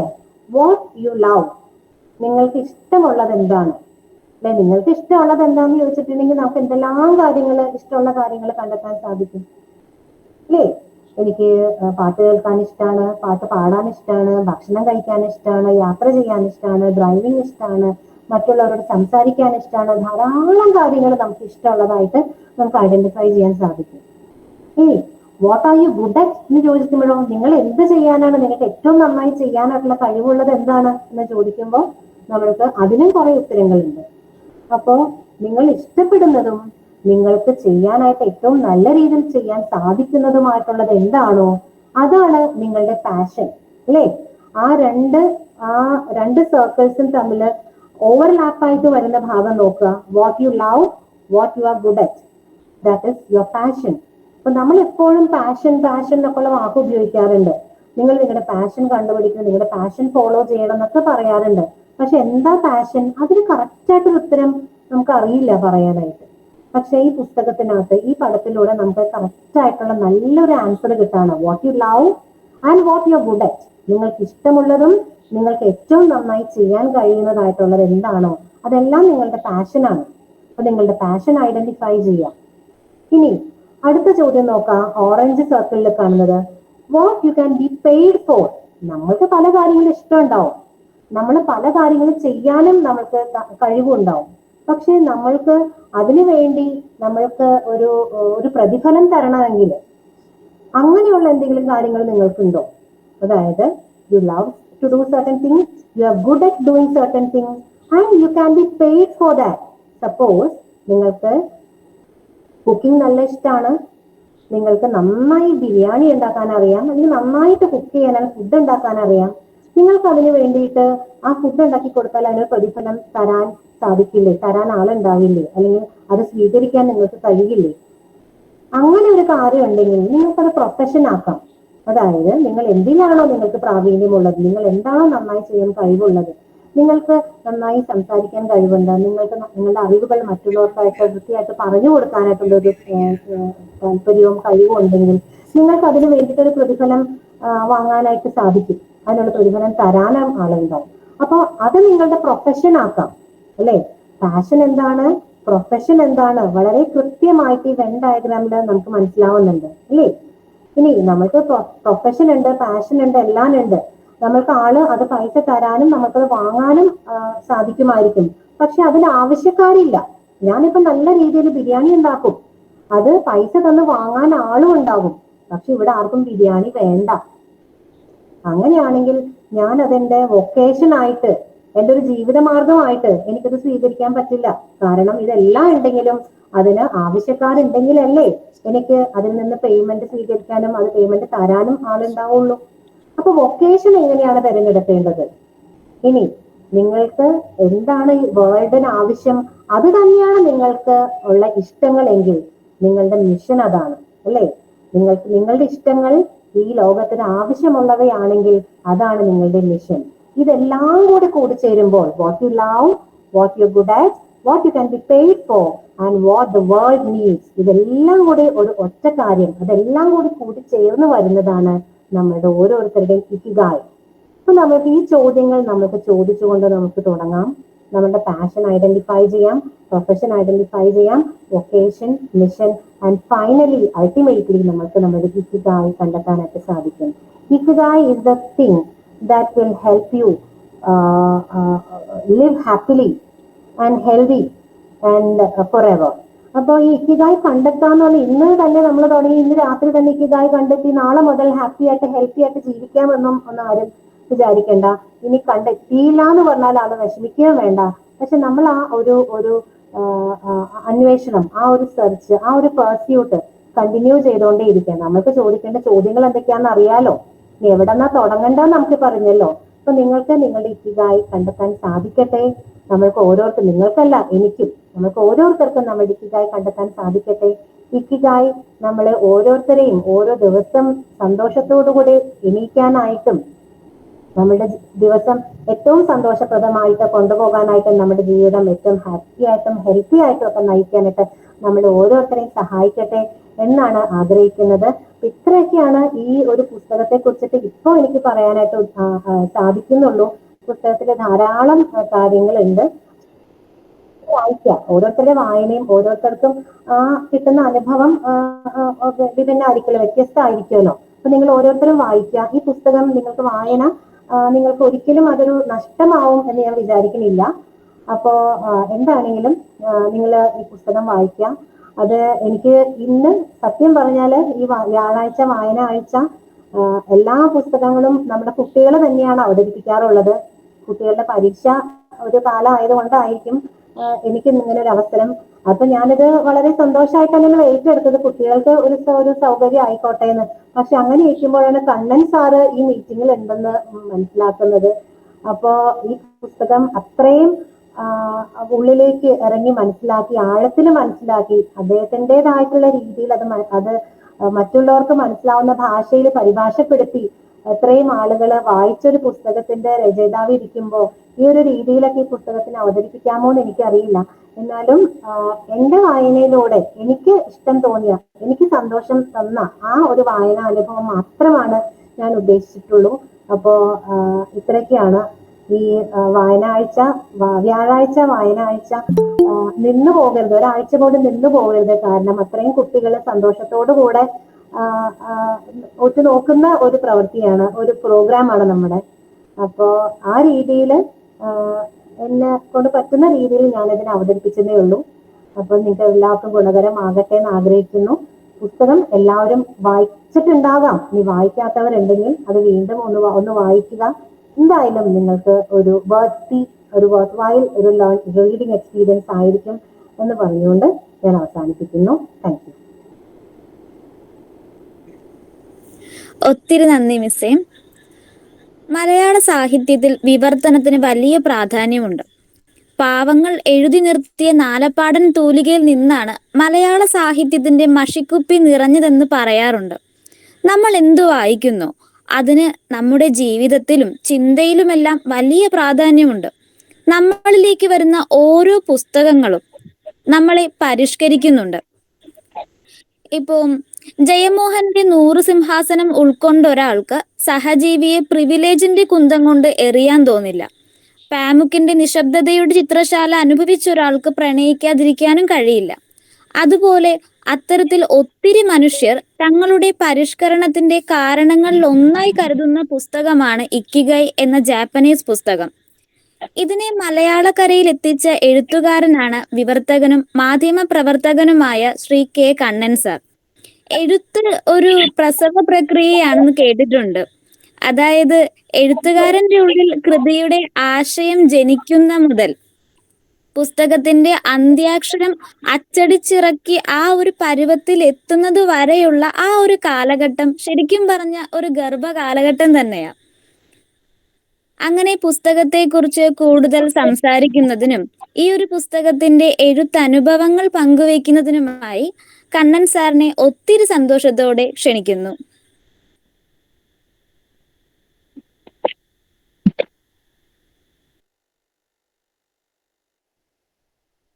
കേൾക്കാമല്ലോ അല്ലേ സംസാരിക്കുന്നത്? കേൾക്കാം സർ, കേൾക്കാം. ആദ്യമായിട്ട് പ്രിയപ്പെട്ട എല്ലാ അധ്യാപകർക്കും വിദ്യാർത്ഥികൾക്കും എൻ്റെ ആശംസ അറിയിക്കുകയാണ്. പ്രത്യേകിച്ച് ഇങ്ങനെ ഒരു പരിപാടി സംഘടിപ്പിക്കുന്നതിൽ. പുസ്തകം നന്നായിട്ട് തന്നെ അവതരിപ്പിച്ചു. അതിന് ടീച്ചർക്ക് പ്രത്യേകമായിട്ടുള്ളൊരു നന്ദി. ഇക്കിഗായ് എന്ന് പറഞ്ഞ ഈ പുസ്തകം ഞാൻ ചുരുക്കി പറയാം. ഇക്കി എന്ന് പറഞ്ഞു കഴിഞ്ഞാൽ ജീവിക്കാം, ജീവിതം എന്നുള്ള ജീവിക്കാൻ. ഗായ് എന്ന് പറഞ്ഞ ഒരു കാരണം, ജീവിക്കാനുള്ളൊരു കാരണം. ജീവിക്കാൻ എല്ലാവർക്കും ഒരു കാരണം വേണം. ജീവിക്കാൻ എന്താണ്, നിങ്ങൾക്ക് ജീവിക്കാനുള്ള നിങ്ങളുടെ കാരണം എന്താണെന്നുള്ള ഒരു അന്വേഷണമാണ്. വളരെ സിമ്പിളാണ്. ഈ പറഞ്ഞ പോലെ അതിലൊരു വലിയ രഹസ്യമൊന്നും ഒളിഞ്ഞിരിപ്പില്ല. നമ്മുടെ ജീവിതത്തിലൊക്കെ എല്ലാവർക്കും, എല്ലാ മനുഷ്യരും നിരന്തരം കണ്ടെത്തുന്ന കാര്യങ്ങൾ തന്നെയാണ് അതിലുള്ളത്. ഇപ്പൊ എൻ്റെ ഒരു ഞാൻ പലപ്പോഴും നിങ്ങൾ എല്ലാവരും പോലെയും ഞാനും അന്വേഷിച്ചിട്ടുണ്ട് ജീവിക്കാൻ എനിക്കൊരു എന്താണ് ഒരു കാരണം. അപ്പൊ ഞാനൊരു മറുപടി വേണമെങ്കിൽ എനിക്ക് പറയാവുന്നത്, ഇപ്പൊ ഈ ഇക്കിഗായ് എന്ന് പറഞ്ഞ പുസ്തകത്തിന്റെ വായനാനുഭവത്തിൽ നിന്ന് എനിക്ക് വേണമെങ്കിൽ പറയാവുന്നത്, എൻ്റെ ജീവിക്കാനുള്ള ഒരു കാരണം ഞാൻ പറയുക എൻ്റെ തൊഴിലാണ്. തൊഴിലെന്ന് പറഞ്ഞാൽ 20 വയസ്സ് മുതൽ ഞാൻ അതിയായിട്ട് ആഗ്രഹിച്ചിരുന്ന ഒരു തൊഴിലാണ് ഈ മാധ്യമ പ്രവർത്തനം എന്നുള്ളത്. എന്തായാലും ഒരു ജേർണലിസ്റ്റ് ആവുക എന്നുള്ളത് ഡിഗ്രിക്ക് പഠിക്കുന്ന കാലം തൊട്ടേ ഭയങ്കരമായിട്ടുള്ള ആഗ്രഹമായിരുന്നു. അപ്പോ അതുകൊണ്ട് പി എസ് സി പരീക്ഷകൾ പോലും എഴുതാതെ ജേർണലിസത്തിന് വേണ്ടിയിട്ട് ഇങ്ങനെ ശ്രമിച്ചുകൊണ്ടിരുന്നിരുന്നു. ഒരു ഡിഗ്രി കഴിഞ്ഞ ഉടനെ അങ്ങനെ ശ്രമിച്ചിട്ടാണ് ഒരു ഇഷ്ടമുള്ള ഒരു ജോലി കിട്ടുകയും ചെയ്തു. അപ്പൊ ഞാനൊരു 25 വയസ്സിൽ ഒരു പത്രത്തിൽ കയറുകയും ഇപ്പൊ ഈ ദിവസം വരെ ഞാൻ ഈ ജോലി എടുത്തുകൊണ്ടിരിക്കുകയും ചെയ്യുന്നുണ്ട്. ഒരു 30 വർഷത്തോളം പല മീഡിയാസിലായിട്ട് വർക്ക് ചെയ്യുന്നു. അപ്പൊ അത് ഞാനിപ്പോഴും ഓർക്കുന്നുണ്ട്. 1996 ഒരു ഏപ്രിൽ മാസം 1-ാം തീയതിയാണ് ഞാനൊരു ട്രെയിനി ആയിട്ട് കോഴിക്കോട് മാധ്യമം പത്രത്തിന്റെ ഓഫീസിൽ കയറുന്നത്. ഇപ്പോ ഈ സ്ഥാപനത്തിൽ ട്രൂ കോപ്പി എന്ന് പറഞ്ഞ സ്ഥാപനത്തിലിരിക്കുന്നു. ഈ വർഷങ്ങൾ മുഴുവൻ അപ്പൊ അന്ന് ഞാൻ ഒരു ട്രെയിനായിട്ട് കയറുന്ന ദിവസത്ത് ഞാൻ എനിക്ക് അനുഭവപ്പെട്ടുള്ള ഒരു ചാരിതാർത്ഥ്യം ഉണ്ടല്ലോ, ആ ചാരിതാർത്ഥ്യം തന്നെയാണ് ഇപ്പോഴും എനിക്കുള്ളത്. അതായത് ഇഷ്ടപ്പെട്ട ഒരു തൊഴിൽ ചെയ്യുന്നു, ഇഷ്ടപ്പെട്ട ഭാഷയിൽ, ഇഷ്ടപ്പെട്ട നാട്ടില്, ഇഷ്ടപ്പെട്ട മനുഷ്യർക്ക് ചുറ്റും, മനുഷ്യർക്കിടയിൽ നിന്നുകൊണ്ട് ഇഷ്ടപ്പെട്ട ഒരു ജോലി ചെയ്യുന്നതിന്റെ വലിയൊരു ചാരിതാർത്ഥ്യവും വലിയൊരു സന്തോഷവും അനുഭവിച്ചുകൊണ്ടിരിക്കുന്നതാണ് ഈ തൊഴിൽ മുഖേന. ഈ തൊഴിൽ എന്ന് പറഞ്ഞാൽ നമ്മുടെ ജീവിതവുമായിട്ട് ബന്ധപ്പെട്ട് ആ രീതിയിൽ ഇങ്ങനെ അനുദിനം വികസിക്കുന്ന കൂടിയാണ് മാധ്യമപ്രവർത്തനം എന്ന് പറയുമ്പോൾ. അപ്പോൾ അതാണ് എന്നെ സംബന്ധിച്ച് ജീവിച്ചിരിക്കാനുള്ള ഒരു കാരണം. ഞാൻ പലപ്പോഴും ചിന്തിച്ചിട്ടുണ്ട്. ഇപ്പോ നമ്മുടെ ഡെസ്കിലൊക്കെ ഇരുന്നിട്ട്, പത്രത്തിന്റെ ഡെസ്കിലൊക്കെ ഇരുന്നിട്ട് ഓരോ ആഗ്രഹങ്ങൾ പറയുമ്പോൾ ഞാൻ പറയാറുള്ള ഒരു ആഗ്രഹം, ജോലി ചെയ്യുന്നതിനിടയിൽ ഡെസ്ക് എന്നാണ് നമ്മൾ എഡിറ്റോറിയൽ ഇതിന് പറയാം. ഡെസ്കിൽ ഇരുന്നിട്ട് ഒരു പത്രത്തിന്റെ പേജ് ചെയ്തുകൊണ്ടിരിക്കുന്നതിനിടയിൽ കൊഴിഞ്ഞു വീണ് മരിക്കണം എന്നാണ് എൻ്റെ ഒരു ആഗ്രഹം. അപ്പോ അത്രയും ഈ തൊഴിലിനെ ഞാൻ ഭയങ്കരമായിട്ട് ഇഷ്ടപ്പെടുന്ന ഒരു തൊഴിലാണ്. അപ്പൊ അതുകൊണ്ട് തന്നെ എന്നോട് ചോദിച്ചു കഴിഞ്ഞാൽ എന്നെ സംബന്ധിച്ച് ജീവിക്കാനുള്ളൊരു കാരണം എന്താണെന്ന് ചോദിച്ചു കഴിഞ്ഞാൽ അതെന്റെ തൊഴിലാണ്. ഈ പുസ്തകത്തിനെ കുറിച്ച് പറയാം. പുസ്തകം കോവിഡിന് മുൻപാണ് ശരിക്കും പബ്ലിഷ് ചെയ്യുന്നത്. 2016 മറ്റോ ആണ് ഇതിന്റെ ഇംഗ്ലീഷ് വേർഷൻ വരുന്നത്. അപ്പൊ അന്ന് തന്നെ 2018 മലയാളത്തിലേക്ക് അതിന്റെ ട്രാൻസ്ലേഷനുള്ള റൈറ്റ് കിട്ടാൻ. അപ്പൊ കൊച്ചിയിലുള്ള നമ്മുടെ ഒരു സുഹൃത്താണ് ഈ പുസ്തകം എനിക്ക് കൊണ്ടുവന്ന് തരികയും അത് ഉടനെ വേണമെന്ന് പറയുകയും ഏതാണ്ട് ഒരു 2-3 മാസം എടുത്തിട്ടാണ് നമ്മളതിന്റെ വളരെ പെട്ടെന്ന് ട്രാൻസ്ലേഷൻ. അതായത് ഇതൊരു ട്രാൻസ്ലേഷന്റെ ഒരു വിവർത്തനത്തിന്റെ ഒരു വെല്ലുവിളി നേരിടുന്നൊരു പുസ്തകമല്ല ശരിക്കും. ലിറ്ററേച്ചർ പോലെയൊന്നുമല്ല. വളരെ സരളമായിട്ടുള്ള ഭാഷ. അതായത് പ്രാഥമികമായിട്ട് ഇംഗ്ലീഷ് അറിയാവുന്ന ഒരാൾക്ക് പോലും എളുപ്പം വായിച്ച് മനസ്സിലാക്കാവുന്ന അത്രയും സരളമായുള്ള ഒരു പുസ്തകമാണ്. ഈ ടീച്ചർ പറഞ്ഞ പോലെ കാണുമ്പോൾ തന്നെ നമുക്ക് സന്തോഷം തോന്നുന്ന തരത്തിലുള്ള അതിന്റെ ഒരു മേക്കിംഗ് ഒക്കെയാണ് അതിനുള്ളത്. അപ്പോ അതൊരു ഭാഷാപരമായിട്ടുള്ള ഒരു വെല്ലുവിളിയല്ല. അപ്പോ ഒരു വിവർത്തനത്തിന്റെ അനുഭവം എന്ന് പറയാൻ എനിക്ക് കാര്യമായിട്ടൊന്നുമില്ല ശരിക്കും. ഈ പുസ്തകം വെച്ച് പറയുമ്പോൾ വിവർത്തനത്തിന്റെ ഒരു വളരെ സരളമായിട്ടുള്ള ഒരു ഇംഗ്ലീഷാണ് അതിൽ ഉപയോഗിച്ചിരിക്കുന്നത്. അതിന്റെ ഒരു മലയാളം കണ്ടെത്തുക എന്നുള്ളത് മാത്രമാണ് ചെയ്യാനുണ്ടായിരുന്നുള്ളൂ. അതൊരു വെല്ലുവിളിയായിട്ട് തോന്നിയിട്ടുമില്ല. പക്ഷേ വിവർത്തനം എന്നുള്ളത് അതിഭയങ്കരമായിട്ടുള്ള വെല്ലുവിളി നിറഞ്ഞ, അതായത് ഒരു മൗലിക കൃതിയോളം സീരിയസ് ആയിട്ടുള്ള ഒരു വർക്ക് തന്നെയാണ്. അതൊരു ഒറിജിനൽ കൃതിയാണ്. അതായത് നമ്മളെ കയ്യിലിരിക്കുന്ന ഈ മലയാളം, അതായത് ഈ ഇക്കിഗായിയുടെ മലയാള പുസ്തകം എന്ന് പറഞ്ഞാൽ ശരിക്കും ഒരു ഒറിജിനൽ കൃതിയാണെന്ന് തന്നെ പറയാം. കാരണം അത് മലയാളം എന്ന് പറഞ്ഞ ഭാഷ മാത്രമല്ല, മലയാളം എന്ന് പറഞ്ഞാൽ ആ ഭാഷയ്ക്ക് പിന്നിലുള്ള ഒരു സംസ്കാരത്തെയും ജീവിതത്തെയും ഒക്കെ റെപ്രസെന്റ് ചെയ്യുന്ന വാചകങ്ങളൊക്കെയാണ് അതിലുള്ളത്. അതുകൊണ്ട് തന്നെ വിവർത്തനം എന്നുള്ളത് ഒരു വിവർത്തന കൃതി എന്നുള്ളത് ഒരു രണ്ടാം തരം കൃതിയല്ല, ഒരു ഒറിജിനൽ കൃതിയോളം തന്നെ മൂല്യവത്തായിട്ടുള്ള ഒരു സാധനമാണ്. ഇപ്പൊ ഞാനിപ്പോ നിങ്ങളെപ്പോലെ തന്നെ ഞാൻ 10ാം ക്ലാസ് വരെ സാധാരണ ഒരു സ്കൂളിൽ പഠിച്ചിട്ട് ഡിഗ്രി ശരിക്കും അന്ന് പ്രീ ഡിഗ്രി തൊട്ടാണ് ഇംഗ്ലീഷ് പഠിച്ചു തുടങ്ങിയെന്ന് പറയാം. ഇരിഞ്ഞാലക്കുട ക്രൈസ്റ്റ് കോളേജിലായിരുന്നു ഞാൻ പ്രീ ഡിഗ്രിക്ക് ചേർന്നത്. എന്നെ സംബന്ധിച്ച് എൻ്റെ ഇംഗ്ലീഷ് ഭാഷയ്ക്ക് ഏറ്റവും അധികം കടപ്പാട് എനിക്ക് കൊടുക്കാനുള്ള അത് എൻ്റെ ഒരു ഇംഗ്ലീഷ് അധ്യാപകനായിരുന്നു. പ്രീ ഡിഗ്രി മുതൽ ഡിഗ്രി 2ാം വർഷം വരെ 4 വർഷം തുടർച്ചയായിട്ട് ഞാൻ അദ്ദേഹത്തിന്റെ ക്ലാസ്സിലിരുന്നു. മറ്റാരുമല്ല, ഇന്ത്യയിൽ അറിയപ്പെടുന്ന കവി സച്ചിദാനന്ദൻ സാറാണ് അദ്ദേഹം. ഇപ്പോൾ കേരള സാഹിത്യ അക്കാദമിയുടെ അധ്യക്ഷനായിരിക്കുന്ന സച്ചിദാനന്ദൻ. അപ്പോൾ അദ്ദേഹമായിരുന്നു ഞങ്ങളുടെ ഇംഗ്ലീഷ് അധ്യാപകൻ. അദ്ദേഹം പല തലമുറകളെ പഠിപ്പിച്ചു വിട്ടിട്ടുള്ള ഇന്ത്യയിലെ തന്നെ അറിയപ്പെടുന്ന ഇംഗ്ലീഷ് അധ്യാപകരിൽ ഒരാളാണ്.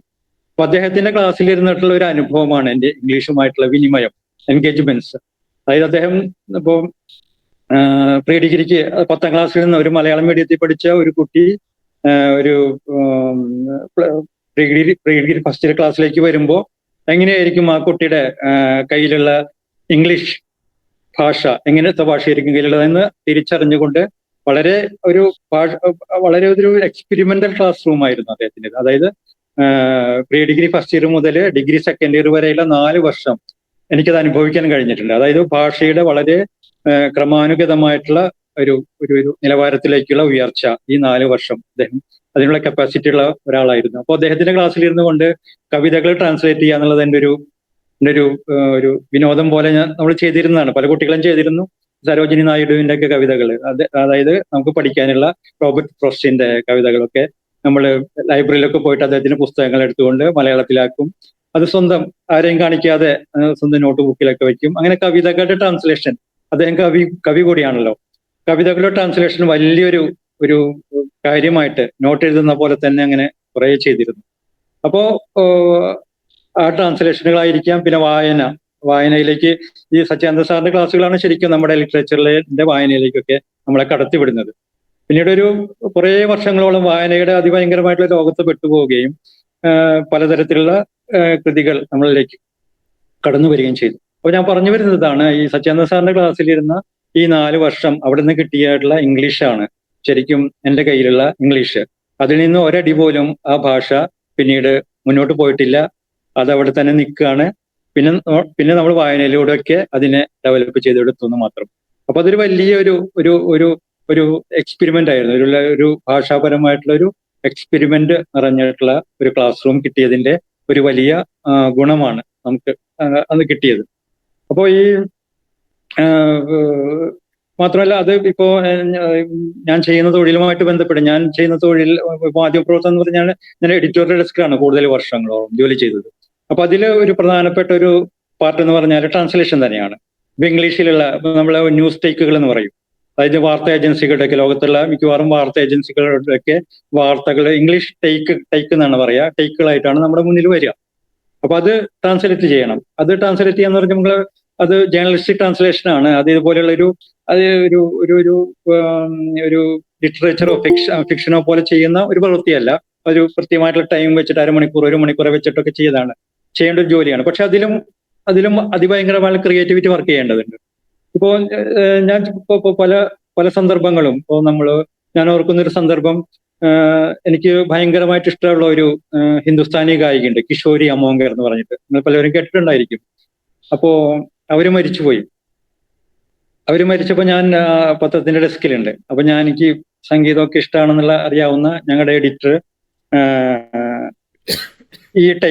ഈ ന്യൂസിന്റെ ടേക്ക്, ഇവരുടെ ചരമത്തിന്റെ വാർത്ത എഴുതാൻ വേണ്ടിയിട്ട് എന്റെ കയ്യിലാണ് തന്നത്, ആ ഇംഗ്ലീഷിലുള്ള ടേക്ക്. അപ്പൊ അത് പല ഒരു ഇമോഷണൽ ഇതാവുമല്ലോ. നമുക്ക് ഇഷ്ടമുള്ള ഒരാൾ മരിക്കുന്നു, അവരുടെ ഒരു വാർത്ത എഴുതാൻ വേണ്ടി നമ്മളെ ഏൽപ്പിക്കുന്നു. അപ്പൊ എന്ത് തുടങ്ങണം എന്നുള്ളതൊരു വലിയ ഇഷ്യൂ ആണ്, ഒരു പ്രശ്നമാണ്. അതായത് എന്ത് വെച്ചിട്ടാണ്, എന്ത് വാക്കുകളിലാണ്. ഇപ്പൊ നമ്മുടെ കയ്യിലുള്ള ടേക്ക് എന്ന് പറഞ്ഞാൽ വളരെ വരണ്ട ഒരു ടേക്കാണ്. വരണ്ട മീൻസ് വളരെ ആവശ്യമുള്ളത് മാത്രമേ അതിലുണ്ടാവുള്ളൂ. അതായത് കിഷോരി അമോങ്കർ മരിച്ചു, ഇത്ര വയസ്സായിരുന്നു, ബോംബെയിലാണ്, നാളെയാണ് അവരുടെ ശവസംസ്കാരം. പിന്നെ അവരുടെ പാടിയ പാട്ടുകളുടെ ചെറിയൊരു ഒരു ക്രിയേറ്റീവ് പ്രൊഫൈൽ കൂടി ഉണ്ടാവും ഒരു പാരഗ്രാഫിൽ. അതായത് ഇന്ത്യ മുഴുവൻ അറിയപ്പെടുന്ന ഒരു ഗായികയാണ്. അപ്പൊ നമ്മൾ ആ രീതിയിൽ വരേണ്ട രീതിയിൽ അവതരിപ്പിച്ച പോരല്ലോ. അപ്പൊ നമ്മുടെ ഉള്ളില് അവര് പാടിയ പാട്ടുകളുടെ ഒരു ഭയങ്കരമായിട്ടുള്ള ഒരു ഫീൽ നമ്മൾ കടന്നു വരും. അവരുടെ ഐഡന്റിറ്റി ഏത് തരത്തിലായിരിക്കും, നമ്മൾ ആ ചെറിയ ഒരു 5-10 മിനിറ്റിന്റെ ഉള്ളില് കിഷോരി അമോങ്കറിന്റെ ഒരു സംഗീത ജീവിതം ചെറിയൊരു അനുഭവത്തിൽ കൂടെ നമ്മൾ കടന്നു പോവുകയാണ്. ആ കടന്നു പോയിട്ടാണ് ഞാൻ ആ വാർത്ത എഴുതാനിരിക്കുന്നത്. അതിന്റെ ഇൻട്രോ നമ്മൾ കണ്ടുപിടിക്കുന്നത്. ഇൻട്രോ കണ്ടുപിടിച്ച ഒരു സാധനം കിഷോറി അമോങ്കർ മരിച്ചു എന്ന് അല്ലല്ലോ ഒരിക്കലും ഒരു വാർത്ത വരും. അപ്പൊ അതിന്റെ ആ സംഗീതത്തിന്റെയോ അവർ പാടിയിട്ടുള്ള ഏതെങ്കിലും പ്രശസ്തമായിട്ടുള്ള പാട്ടിന്റെ വരികളോ അതൊക്കെ വെച്ചുകൊണ്ട് നമ്മൾ ആ ടേക്കിനെ ആ വാർത്തയെ ഏറ്റവും മനോഹരമായിട്ട് മാറ്റാൻ വേണ്ടി ശ്രമിക്കും. ഇപ്പൊ നമ്മൾ ഡെസ്കിൽ എന്ന് പറയുന്ന പല തമാശകളിലൊന്നാണ് ഈ സാധാരണ പറയും. ഇപ്പൊ ഒന്നാം പേജിന് ചാർജുള്ള ഒരാളുണ്ടാവും ഡെസ്കിൽ, പത്രത്തിന്റെ 1-ാം പേജ് ചെയ്യാൻ. അപ്പൊ അന്ന് ഈ പാട്ടുകാരൻ യേശുദാസ് അല്ലേ, അദ്ദേഹം മരിക്കുന്ന ഒരു ദിവസം എനിക്ക് 1-ാം പേജ് ചെയ്യാൻ കിട്ടണം എന്നുള്ളത് എന്റെ വലിയൊരു ആഗ്രഹമാണെന്ന് ഞാൻ തമാശയായിട്ട് പറയാറുണ്ട്. അതായത് യേശുദാസ് മരിച്ചു കഴിഞ്ഞാൽ പത്രങ്ങൾ എന്തായിരിക്കും ഹെഡിങ് കൊടുക്കുക, അതിലെ ആ വാർത്തയുടെ ആദ്യത്തെ വരി എന്തായിരിക്കും, അതൊക്കെ ഞാൻ ചിലപ്പോ യാത്രയൊക്കെ ചെയ്യുമ്പോൾ ഇങ്ങനെ ചിന്തിച്ചു കൂട്ടാറുണ്ട്. അതിന് ഇടാനുള്ള ഹെഡിങ്, ഇൻട്രോ എന്ന് പറഞ്ഞാൽ തുടക്കത്തിലുള്ള ഒരു 5-6 വരി, പിന്നെ വാർത്ത എങ്ങനെ പോകണം, അങ്ങനെയൊക്കെയുള്ള രസകരമായിട്ടുള്ള ഭാഷാ വ്യായാമങ്ങളിലൂടെയാണ് ഈ മാധ്യമപ്രവർത്തനം മുന്നോട്ട് പോകുന്നത്. അപ്പൊ അങ്ങനെയൊക്കെയുള്ള, അതായത് ഈ പറഞ്ഞ പോലെ ഒരു ലാംഗ്വേജ് ഒരു എക്സസൈസ് ആണ് ശരിക്കും ഈ മാധ്യമപ്രവർത്തനം. അപ്പൊ അതിന്റെ ഒരു ഗുണം ശരിക്കും, അതിന്റെ ഒരു അഡ്വാൻറ്റേജ് എനിക്ക് എന്തായാലും ഈ വിവർത്തനം ചെയ്യുമ്പോൾ, ഒരു കൃതി വിവർത്തനം ചെയ്യുമ്പോൾ എനിക്ക് വന്നിട്ടുണ്ട്. ഇപ്പൊ ഈ കിഗായിയുടെ കാര്യം പറഞ്ഞു കഴിഞ്ഞാല് നേരത്തെ പറഞ്ഞ പോലെ അത്ര വെല്ലുവിളി നിറഞ്ഞിട്ടുള്ള ഒരു പണിയായിരുന്നില്ല. അത് സാധാരണ ആർക്കും ചെയ്യാവുന്ന, ഒരു അസാധാരണ ഇംഗ്ലീഷുമായിട്ട് എൻഗേജ് ചെയ്യുന്ന ഒരാൾക്ക് ചെയ്യാവുന്ന ഒരു കാര്യമാണ്. അത് ടീച്ചർ കാണിച്ചല്ലോ, ആ അവസാനത്തെ ഡയഗ്രാം ഒക്കെ കാണിച്ചല്ലോ, വളരെ സിമ്പിൾ ആണല്ലോ, വളരെ സിമ്പിളായിട്ട് കമ്മ്യൂണിക്കേറ്റ് ചെയ്യാവുന്ന ഒരു സാധനമാണ്. അപ്പോൾ ഇതുപോലെയുള്ള പക്ഷേ ഇപ്പൊ വിവർത്തനത്തിന്റെ കാര്യം, ഇപ്പൊ ഞാൻ വേറെ പുസ്തകങ്ങളും വിവർത്തനം ചെയ്തിട്ടുണ്ട്. ഇപ്പോ 3-4 പുസ്തകങ്ങൾ അതിനുശേഷം വിവർത്തനം ചെയ്തു. അപ്പോൾ വിവർത്തനത്തിന്റെ ഒരു പ്രശ്നം എന്ന് വെച്ചാൽ ഭാഷ അതിഭയങ്കരമായിട്ട് മാറിക്കൊണ്ടിരിക്കുകയാണ്. ഭാഷയുടെ പൊളിറ്റിക്സ്, നമ്മൾ പൊളിറ്റിക്കൽ കറക്റ്റ്നെസ് എന്നൊക്കെ പറയുമല്ലോ. പല വാക്കുകളും നമ്മൾ ഇംഗ്ലീഷിലുള്ള പല വാക്കുകളും ഇപ്പോൾ മലയാളത്തിൽ ഉപയോഗിക്കാൻ പറ്റില്ല, അതേ രീതിയിൽ ഉപയോഗിക്കാൻ പറ്റില്ല. അത് ഇംഗ്ലീഷിലുള്ള ഒരു സാധനം. ഇപ്പൊ ഇക്കിഗായി എന്ന് പറഞ്ഞ പുസ്തകത്തിന്റെ കണ്ടന്റ് തന്നെ നമ്മൾ പദാനുപദമായിട്ടുള്ള മലയാള പദങ്ങളല്ല കണ്ടെത്തേണ്ടത്. അത് മലയാളിക്ക് ഏറ്റവും പെട്ടെന്ന് റിലേറ്റ് ചെയ്യാവുന്ന വാക്കുകൾ കണ്ടുപിടിച്ചിട്ട് ഏറ്റവും ഇപ്പൊ ഒരു മലയാളി ഇക്കിഗായി എന്ന് പറഞ്ഞ ഒരു ടൈറ്റിൽ തന്നെ എടുക്കാം. നമുക്ക് ഇക്കിഗായി എന്ന് പറഞ്ഞാൽ ജീവിക്കാൻ എല്ലാവർക്കും ഒരു കാരണം വേണം എന്ന പുസ്തകത്തിന് നമുക്ക് ടൈറ്റിൽ കൊടുക്കായിരുന്നു. പക്ഷെ അത് കൊടുത്തില്ല, ഇക്കിഗായി എന്ന് പറഞ്ഞ വാക്ക് തന്നെ ഉപയോഗിച്ചു. എന്താണ് കാരണം? ഇക്കിഗായി എന്ന് പറഞ്ഞ വാക്കിനൊരു ഓമനത്വമുണ്ട്. അത് പറയുമ്പോൾ തന്നെ ഒരു ഭയങ്കരമായിട്ടുള്ള നമ്മളെ റിലേറ്റ് ചെയ്യാം. വേറൊരു ഭാഷയാണെങ്കിലും അതിന് അർത്ഥം അറിയില്ല നമുക്ക്, എങ്കിലും ഒരു റിലേറ്റ് ചെയ്യാൻ കഴിവുള്ള ഒരു ഓമനത്വം നിറഞ്ഞൊരു ടൈറ്റിലാണ് ഇക്കിഗായി എന്നുള്ളത്. മാത്രമല്ല അതിലൊരു രഹസ്യാത്മകതയുണ്ട്. അതായത് ഇക്കിഗായി എന്ന് പറഞ്ഞു കഴിഞ്ഞാൽ നമ്മളെ അന്വേഷിക്കാൻ പ്രേരിപ്പിക്കുന്ന ഒരു നിഗൂഢത ഒളിഞ്ഞിരിക്കുന്ന ഒരു വാക്കാണ്. എന്താണ് ഇക്കിഗായി എന്നുള്ളത് ഒരു അന്വേഷണത്തിലേക്ക് കൊണ്ടുപോകുന്നത്. അങ്ങനെയൊക്കെയുള്ള ഒരു ഇത് വെച്ചിട്ടാണ് അവസാനം നമ്മൾ മലയാളത്തിൽ അതിന്റെ ടൈറ്റിൽ വേണ്ട, ഇക്കിഗായി എന്നുള്ള പദം തന്നെ മതി. അങ്ങനെ ഇപ്പോ ഇക്കിഗായി എന്ന് പറഞ്ഞാൽ എല്ലാവർക്കും, ഏത് ഭാഷയിലുള്ള മനുഷ്യർക്കും മനസ്സിലാവുന്ന ഒരു ടൈറ്റിലായിട്ട് അത് മാറി ആ ജപ്പാനീസ് ഇതിലായിരിക്കുമ്പോൾ തന്നെ.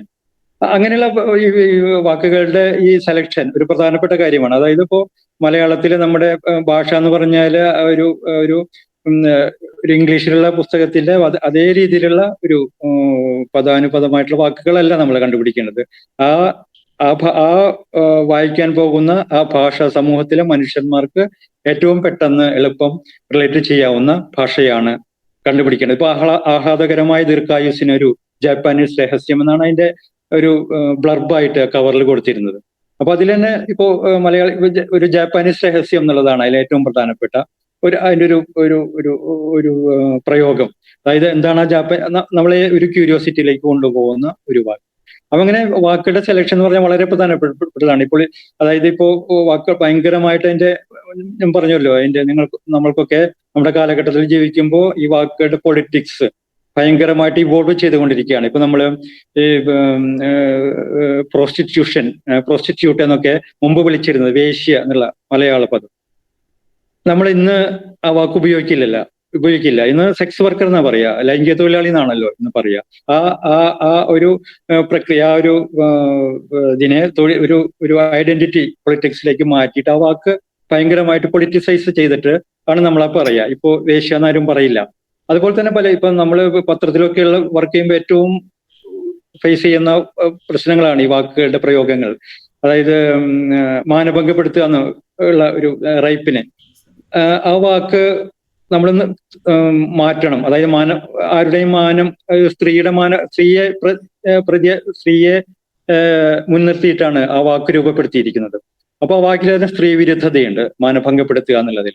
അപ്പൊ നമ്മൾ ആ വാക്ക് വേണ്ട. ഞാൻ ഇപ്പോഴും ഓർക്കും, നമ്മുടെ പത്രത്തിന്റെ ഡെസ്കില് ഭയങ്കരമായിട്ട് ഈ പെൺകുട്ടികളായിട്ടുള്ള സബ് എഡിറ്റർമാര് നമ്മളായിട്ട് സംസാരിക്കുമ്പോൾ എഡിറ്റോറിയൽ മീറ്റിങ്ങിൽ ഈ വാക്ക് ഇനി പത്രത്തിൽ ഉപയോഗിക്കാൻ പാടില്ല എന്ന് നമ്മൾ വാദിക്കണം എന്ന് പറഞ്ഞിട്ട് നമ്മൾ എല്ലാ ദിവസമുള്ള എഡിറ്റോറിയൽ മീറ്റിൽ വൈകുന്നേരം സീനിയർ എഡിറ്ററുടെ മുന്നിൽ നമ്മൾ ഈ നമ്മുടെ ഒരു ആർഗ്യുമെന്റ് ഉന്നയിച്ചു.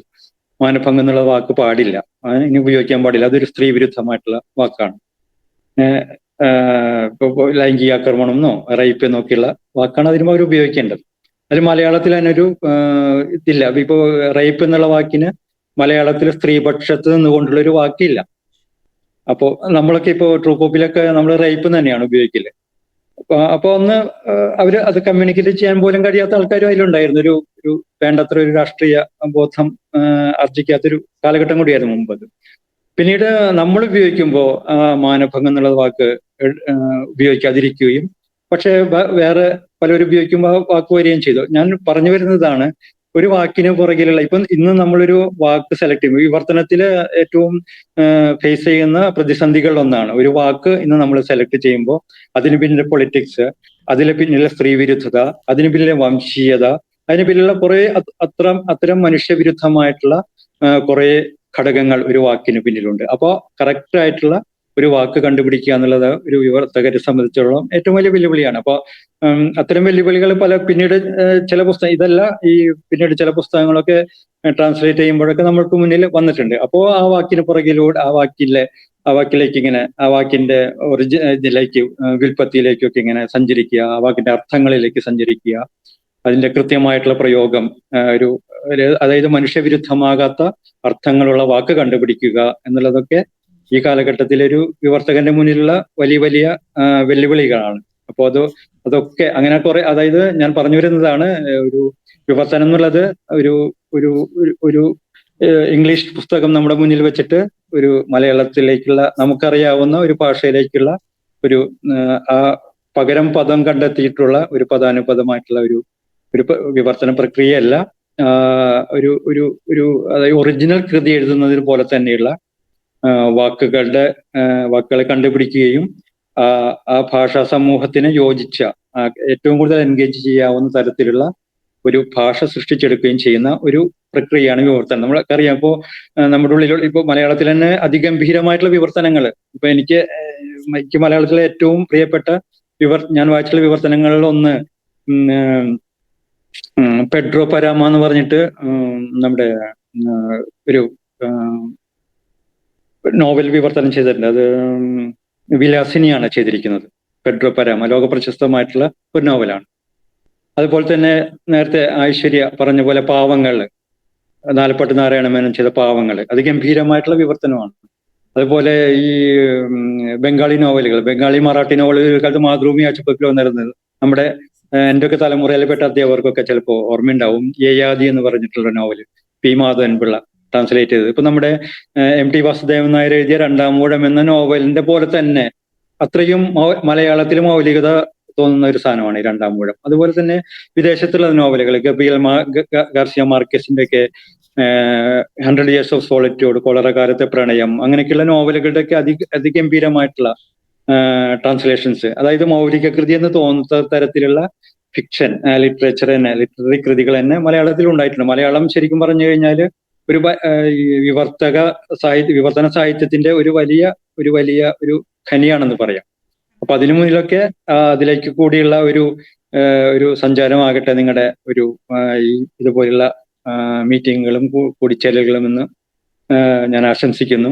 ശരിക്കും പറഞ്ഞു കഴിഞ്ഞാൽ ഈ പുസ്തകം പരീക്ഷയുടെ തിരക്കായ കാരണം കൊണ്ടാണ് സ്റ്റുഡൻസിന്റെ കയ്യിൽ നിന്ന് ടീച്ചർ ഈ പുസ്തകം വാങ്ങുകയും അത് അവതരിപ്പിക്കുകയും ചെയ്തതെന്ന് പറഞ്ഞു. ശരിക്കും പരീക്ഷയുടെ കാലത്ത് വായിക്കേണ്ട ഒരു പുസ്തകമാണിത്. പരീക്ഷയുടെ കാലത്ത് കുട്ടികൾ ഇപ്പൊ സിനിമയൊക്കെ കാണാറുണ്ടല്ലോ, ഇഷ്ടമുള്ള സാധനങ്ങൾ കാണാൻ. അതാണ് ഇക്കിഗായ് എന്ന് പറഞ്ഞ ബേസിക്കലി അതാണ്. അതായത് പരീക്ഷയുടെ കാലത്ത് വായിക്കേണ്ടിയിരുന്ന ഒരു പുസ്തകമാണ്. എനിക്ക് തോന്നുന്നത് ഈ പുസ്തകം അതായത് നാളെ പരീക്ഷ എഴുതാൻ പോകുന്ന ഒരു കുട്ടി ഇന്ന് അവതരിപ്പിക്കുകയാണെങ്കിൽ എന്ന് എനിക്ക് തോന്നിപ്പോയി ടീച്ചർ അവതരിപ്പിച്ചത് കേട്ടപ്പോൾ. അതായത് അതൊരു വേറൊരു അനുഭവമായിട്ട് മാറിയാണ്. അത് പരീക്ഷാകാലത്ത് ആ ടെൻഷനൊക്കെ റിലാക്സ് ചെയ്തിട്ട് വായിച്ച് അവതരിപ്പിക്കാൻ ഒരു സന്ദർഭം ഒരു കുട്ടിക്ക് കിട്ടിയിരുന്നെങ്കിൽ എന്ന് ഞാൻ കൗതുകപൂർവ്വം ആലോചിച്ചു പോയി. അപ്പൊ എല്ലാവർക്കും നിങ്ങളായിട്ട് കമ്മ്യൂണിക്കേറ്റ് ചെയ്യാൻ കഴിഞ്ഞതിൽ വളരെ സന്തോഷമുണ്ട്. ഇപ്പോ ഞാൻ എൻ്റെ തൊഴിലിനെ പറ്റി പറഞ്ഞു. അതാണ് എന്നെ സംബന്ധിച്ച് ഇക്കിഗായ്. ഇപ്പൊ നിങ്ങൾക്ക് ഇഷ്ടമുള്ള ഒരു സബ്ജക്ട് പഠിക്കാൻ വന്നിരിക്കുകയാണ്. നിങ്ങൾക്ക് ഇഷ്ടമുള്ള ഇപ്പോൾ ടീച്ചിങ് ആയിട്ടോ ടീച്ചറായിട്ടോ അല്ലെങ്കിൽ അതുമായിട്ട് റിലേറ്റഡ് ആയിട്ടുള്ള തൊഴിലേക്കൊക്കെ ആയിരിക്കും നിങ്ങൾ പോവുക. അപ്പൊ നിങ്ങൾക്കും ജീവിതത്തിൽ നിങ്ങളുടേതായിട്ടുള്ള ഒരു ഇക്കിഗായ് കണ്ടുപിടിക്കാൻ കഴിയട്ടെ എന്ന് ആശംസിക്കുന്നു. എനിക്ക് തോന്നുന്നത് നിങ്ങൾക്ക് കണ്ടുപിടിക്കാൻ കഴിയാവുന്ന ഏറ്റവും നല്ലൊരു ഇക്കിഗായ്, എൻ്റെ ഒരു വായനയുടെയൊക്കെ അനുഭവത്തിൽ എനിക്ക് തോന്നുന്നത്, നിങ്ങളുടെ ക്ലാസ് റൂമിൽ ഉച്ച സമയത്ത് വിശന്നിരിക്കുന്ന ഒരു കുട്ടിയുടെ വിശപ്പ് കണ്ടെത്താൻ കഴിയുന്ന ഒരു ടീച്ചറായി മാറാൻ കഴിഞ്ഞാൽ ശരിക്കും അതാണ് നിങ്ങളെ സംബന്ധിച്ച ഏറ്റവും നല്ല ഇക്കിഗായ്. അതായത് പഠനത്തിനേക്കാളും ഒരു ക്ലാസ്സിൽ ഒരു 1-2 മണിക്കൂർ നന്നായി പഠിപ്പിക്കുന്നതിനേക്കാളും പ്രധാനപ്പെട്ട ഒരു കൃത്യമായിരിക്കും ഒരു കുട്ടിയുടെ വിശപ്പ് കണ്ടെത്തുക എന്നുള്ളത്. ആ വിശപ്പ്, ഒരു നേരത്തെ വിശപ്പ് ഒരു കുട്ടിക്ക് മാറ്റാൻ കഴിയുന്ന ഒരു ടീച്ചറായി മാറാൻ കഴിഞ്ഞാൽ അതിലും വലിയൊരു ഇക്കിഗായ് ടീച്ചർ എന്ന നിലയിൽ, ഒരു അധ്യാപിക എന്ന നിലയിലോ അധ്യാപകൻ എന്ന നിലയിലോ നമുക്ക് ഒരിക്കലും കൈവരിക്കാൻ കഴിയില്ല. അപ്പൊ അത്തരം ഇക്കിഗായ് അനുഭവങ്ങളിലൂടെ നിങ്ങളുടെ ജീവിതം മുന്നോട്ട് പോകട്ടെ എന്ന് ആശംസിക്കുന്നു. നമസ്കാരം. ഒത്തിരി നന്ദി സർ. ഇനി കണ്ണൻ സാറിനോട് നമ്മളുടെ സംശയങ്ങൾ ചോദിക്കാനും ഈ പുസ്തകത്തെക്കുറിച്ചോ മറ്റെന്തെങ്കിലും എഴുത്തനുഭവങ്ങളെ കുറിച്ചോ സംവദിക്കാനുള്ള അവസരമാണ്. എല്ലാവരും തങ്ങളുടെ സംശയങ്ങൾ, ചോദ്യങ്ങളെല്ലാം ചോദിക്കണമെന്ന് പറയുന്നു.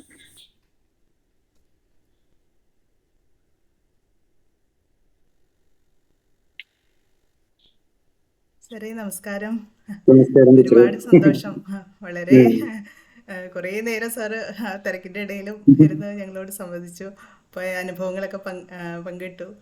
അപ്പോൾ കുറേ നേരം കേൾക്കാനുള്ളൊരു ഭാഗ്യം നേരത്തെ ഉണ്ടായെങ്കിൽ കൂടി ഇവിടെ ഇരിക്കുന്നവർക്ക് ഒന്ന് കേൾക്കാൻ വേണ്ടിയിട്ട് ഞാൻ സാറിന് ഇഷ്ടപ്പെട്ട് ചെയ്തൊരു വിവർത്തനം ഏത് കൃതിയായിരുന്നു എന്നൊന്ന് പറയാമോ? സാർ കുറച്ച് കൃതികൾ ഇഷ്ടപ്പെട്ട് ചെയ്ത വിവർത്തനം 2019 നാഷണൽ ഇലക്ഷൻ നടക്കുന്ന സമയത്ത് ദി വേർഡിക്റ്റ് എന്ന് പറഞ്ഞിട്ടുള്ള ഒരു പുസ്തകം ഉണ്ടായിരുന്നു. അതായത് ജനവിധി എന്ന് പറഞ്ഞ പേരിൽ അത് ട്രാൻസ്ലേറ്റ് ചെയ്തു. എന്നുവെച്ചാൽ എൻ്റെ ഒരു ഏരിയയുമായിട്ട് ബന്ധപ്പെട്ടതായിരുന്നു. അത് ഇന്ത്യയിൽ ഇതുവരെ നടന്നിട്ടുള്ള ഈ എലക്ഷൻ ഇതുണ്ടല്ലോ, പ്രവചനങ്ങളുടെ പൊളിറ്റിക്സ്, അതിന്റെ മാത്തമാറ്റിക്സും പൊളിറ്റിക്സും അതിന്റെ സയൻസും ഇത് ചെയ്യുന്ന ഒരു പുസ്തകമായിരുന്നു. അപ്പൊ അത് വളരെ വലിയൊരു പുസ്തകമായിരുന്നു. ഒരു 600-700 പേജിലെ പുസ്തകമായിരുന്നു. ഞാൻ ഒറ്റയ്ക്കല്ല, പെട്ടെന്ന് ഇലക്ഷന് മുമ്പ് പുറത്തിറക്കണം എന്നുള്ളത് കൊണ്ട് 3 പേര് ചേർന്നിട്ടാണ് ചെയ്തത്. അപ്പൊ അത് നന്നായിട്ട് നമുക്ക് ചെയ്യാൻ പറ്റിയതാണ്. മാത്രമല്ല അതിന്റെ ഓതർ പ്രണോയ് റോയ് എന്ന് പറഞ്ഞിട്ടുള്ള ഞങ്ങളുടെയൊക്കെ ആരാധനാപാത്രമായിട്ടുള്ള ജേർണലിസത്തിലെ നമ്മൾക്ക് ആരാധിച്ചിരുന്ന ഒരു മനുഷ്യനാണ് പ്രണോയ് റോയ്. അതുമാണ് ഈ ഇലക്ഷൻ പ്രവചനത്തിന്റെ ഇന്ത്യയിലെ ഈ മാസ്റ്റർഷിപ്പുള്ള ഒരാളാണ്. കൃത്യമായിട്ട് പ്രവചിച്ചിരുന്ന കുറെ ഇലക്ഷനുകൾ, റിസൾട്ടുകൾ. അപ്പൊ അത് നമ്മൾ ഭയങ്കരമായിട്ട് ഇത് ചെയ്തിരുന്ന ഒരു ഇതാണ്. പിന്നീട് നമ്മുടെ ഇലക്ഷൻ ഡെസ്ക് എന്ന് പറയും പത്രത്തിന്റെ. അപ്പൊ ആ വർഷത്തെ ഇലക്ഷൻ ഡെസ്കിലൊക്കെ ഇരിക്കുമ്പോൾ ഈ പുസ്തകം ട്രാൻസ്ലേറ്റ് ചെയ്ത അനുഭവം ഭയങ്കരമായിട്ട് നമ്മളെ എക്യുപ്ഡ് ആക്കിയിരുന്നു. അതായത് പുസ്തകത്തിലൂടെ കടന്നുപോയതിന്റെ ഒരു എക്യുപ്മെന്റ് ഉണ്ടല്ലോ, അതാ ഭയങ്കരമായിട്ട് ആ പുസ്തകത്തിന്റെ ട്രാൻസ്ലേഷൻ തന്ന ശേഷി ഭയങ്കരമായിട്ട് പിന്നീട് എന്റെ തൊഴിലിലും പ്രയോഗിക്കാൻ കഴിഞ്ഞു. സാറേ അതോടൊപ്പം ഒരു സംശയം കൂടി. ഇതിപ്പോൾ ഒരു ഭാഷയിൽ നിന്ന് നമ്മൾ ഇപ്പോൾ ജാപ്പാനീസ് ഭാഷയിൽ നിന്ന് ഇംഗ്ലീഷിലേക്ക് വന്നു, ഇംഗ്ലീഷിൽ നിന്ന് മലയാളത്തിലേക്ക് വന്നു. അപ്പോൾ ഒരു 2 തവണ വിവർത്തനം ചെയ്യപ്പെടുകയാണല്ലോ ചെയ്യുന്നത്. അപ്പോൾ അതിൻ്റെ ഒരു മൂലകൃതിയായിട്ട് ചേർന്ന് നിൽക്കാനോ അതിന് ടോട്ടലൊരു സത്യസന്ധത പുലർത്താൻ സാധിക്കും? അങ്ങനെ ഓരോ തവണ വിവർത്തനം ചെയ്യപ്പെടുമ്പോഴും എന്തെങ്കിലും അതിൽ നിന്ന് ചോർന്നു പോകുന്നതായിട്ട് തോന്നുന്നുണ്ടോ സാറിന്? എനിക്ക് തോന്നുന്നു അങ്ങനെ ഇല്ലാന്ന്.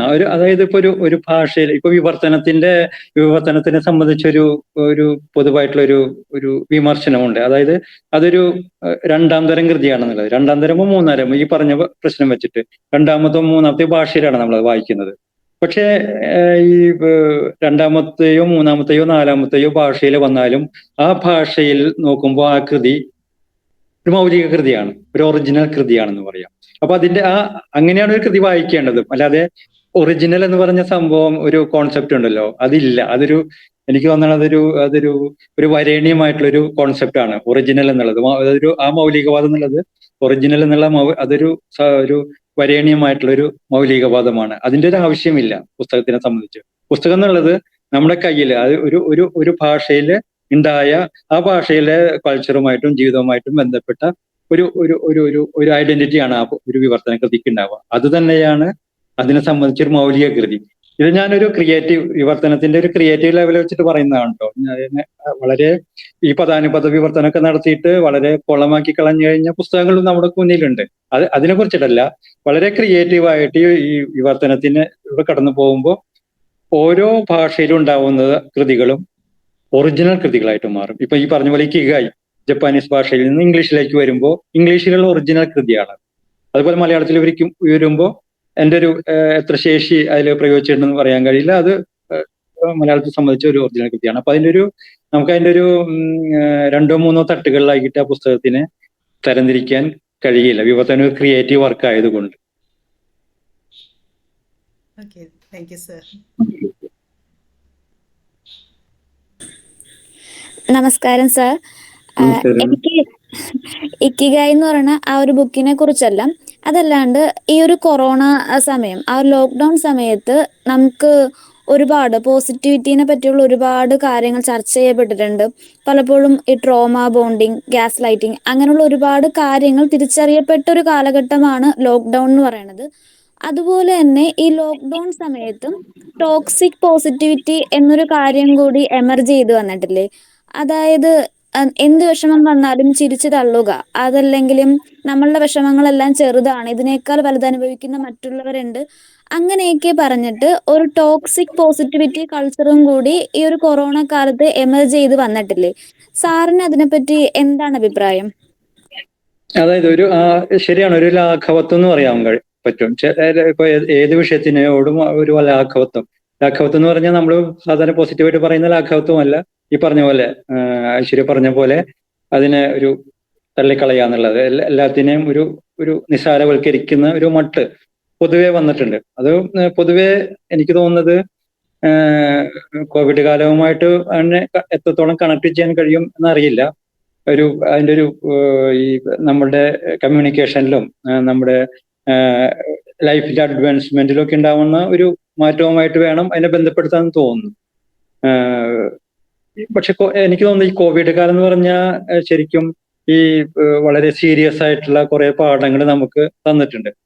അപ്പോൾ അതിന്റെ അനുഭവങ്ങൾ എന്ന് പറഞ്ഞാൽ വളരെ തീവ്രമായിരുന്നു. അതായത് വളരെ ഡിറ്റാച്ച്ഡ് ആയിട്ടുള്ള, വളരെ ഒറ്റപ്പെട്ടിട്ടുള്ള ഒരു ലൈഫിലേക്ക് സകല പ്രപഞ്ചവും, മനുഷ്യൻ മാത്രമല്ല, ഇപ്പോ റോഡ് സൈഡിൽ ഭക്ഷണം കഴിച്ച് കിടന്നിരുന്ന ഒരു തെരുവ് നായ്ക്ക് പോലും ഭക്ഷണം കിട്ടാതായ ഒരു കാലമാണല്ലോ. അപ്പൊ പ്രപഞ്ചത്തിലെ സകല ജീവികൾക്കും ഈ തരത്തിലുള്ള ഡിറ്റാച്ച്മെന്റ് സംഭവിച്ചിട്ടുണ്ട്. അപ്പോ അത്തരം ഡിറ്റാച്ച്മെന്റുകൾ മനുഷ്യനെ, എനിക്ക് തോന്നുന്നത് ഈ ഇത്തരം ലാഘവത്വത്തിനെതിരായിട്ടുള്ളൊരു രീതിയിലേക്കാണ് നയിച്ചതെന്നാണ് എൻ്റെ ഒരു അഭിപ്രായം. ഇപ്പോ പൂർണ്ണമായിട്ടും അശ്വരി പറഞ്ഞതിനോട് എനിക്കൊരു യോജിപ്പില്ല. ഈ പറഞ്ഞ പ്രവണത കാണിക്കുന്നതിനെ ഈ കോവിഡ് കാലവുമായിട്ട് കണക്ട് ചെയ്യാൻ എത്രത്തോളം കഴിയുമെന്നുള്ളത് എനിക്ക് സംശയമാണ്. നേരെ മറിച്ച് വളരെ സീരിയസ് ആയിട്ടുള്ള ലൈഫിനെ കുറിച്ചിട്ടൊക്കെ ഇപ്പോ ലോകത്ത് നടന്ന ഈ കഴിഞ്ഞ 2-3 വർഷങ്ങളിൽ ഉണ്ടായിട്ടുള്ള പ്രധാനപ്പെട്ട പുസ്തകങ്ങൾ, പ്രധാനപ്പെട്ട ചിന്തകൾ, ഇപ്പൊ ശാസ്ത്രത്തിലും ടെക്നോളജിയിലും ഒക്കെ ഉണ്ടായിരിക്കുന്ന അഡ്വാൻസ്മെന്റ്, അതൊക്കെ വെച്ച് നോക്കുമ്പോൾ വളരെ ഗഹനമായിട്ടുള്ള മനുഷ്യന്റെ നിലനിൽപ്പുമായിട്ടൊക്കെ ബന്ധപ്പെട്ട കുറേയധികം കോൺട്രിബ്യൂഷൻസ് ബൗദ്ധികമായിട്ടുള്ള തലത്തിലൊക്കെ പ്രപഞ്ചത്തിൽ ഉണ്ടായിട്ടുണ്ട്. അപ്പൊ അതില്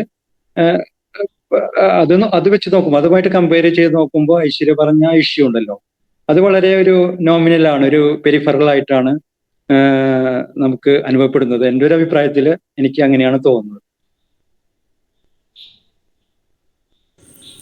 സാർ, ഒരു ചോദ്യം കൂടിയുണ്ട്.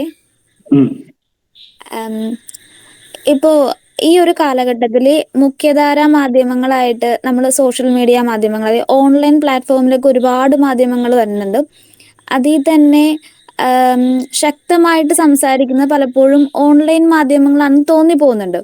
ഇപ്പോൾ മനില മാമിൻ്റെയൊക്കെ ഒരു ഇഷ്യൂ വരുമ്പോഴേക്കും പലപ്പോഴും സ്റ്റാറ്റസുകളിൽ നിറയുന്നത് മനില മാമിൻ്റെയൊക്കെ ഒരുപാട് കാര്യങ്ങളാണ്. അവർ പറയുന്ന വാക്കുകളുടെ ആ ഒരു കട്ടി, അങ്ങനെയുള്ള ഒരുപാട് കാര്യങ്ങളാണ്. പലപ്പോഴും നമ്മൾ പല ന്യൂസുകളെയും അപ്രോച്ച് ചെയ്യുമ്പോഴേക്കും ഈ ഒരു മാധ്യമ പ്രവർത്തകൻ എന്ന നിലയിൽ പലതരം ചാപ്പകുത്തലുകളെല്ലാം നേരിട്ടിട്ടുണ്ടാവില്ലേ? ഈ ചാപ്പകുത്തലുകളെല്ലാം സാർ എങ്ങനെയാണ് നേരിടുന്നത്? മനിലയെ പറ്റി പറഞ്ഞ എൻ്റെ സഹപ്രവർത്തകയാണ്. മാതൃഭൂമി ആശുപത്രിയിലായിരുന്നു അവർ ജോലി ചെയ്തിരുന്നത്. അപ്പൊ ഒരു നിലപാടിനെ പറ്റി പറയുമ്പോൾ പറയാം. അവര് മീശ എന്ന് പറഞ്ഞ നോവല് നെതിരെ ഒരു വിഭാഗം അതില് ഹിന്ദു വിശ്വാസത്തിന് എതിരായിട്ടുള്ള പരാമർശങ്ങൾ ഉണ്ടെന്നുള്ളതിന്റെ പേരിൽ സമരം ചെയ്യുകയും അത് പിൻവലിക്കാൻ മാതൃഭൂമി മാനേജ്മെന്റ് നിർബന്ധിക്കുകയൊക്കെ ചെയ്ത് ആ നോവൽ പിൻവലിക്കുന്നതിന് മുമ്പ്, പിൻവലിക്കുന്ന ആ സമയം ഡിസ്കഷൻ നടന്നുകൊണ്ടിരിക്കും. മനസ്സിലായിട്ട് എനിക്ക് നേരത്തെ പരിചയമുണ്ട്.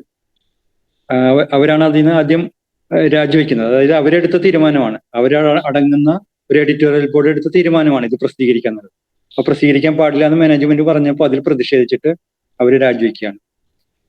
അപ്പോ മനില എന്ന് പറഞ്ഞ ഒരു അത്തരത്തിൽ നിലപാടുകളുടെ ബേസിൽ ജീവിക്കുന്ന ഒരാളാണ്. അപ്പൊ ഞാൻ മനിലെ വിളിച്ചു, ചോദിച്ചു,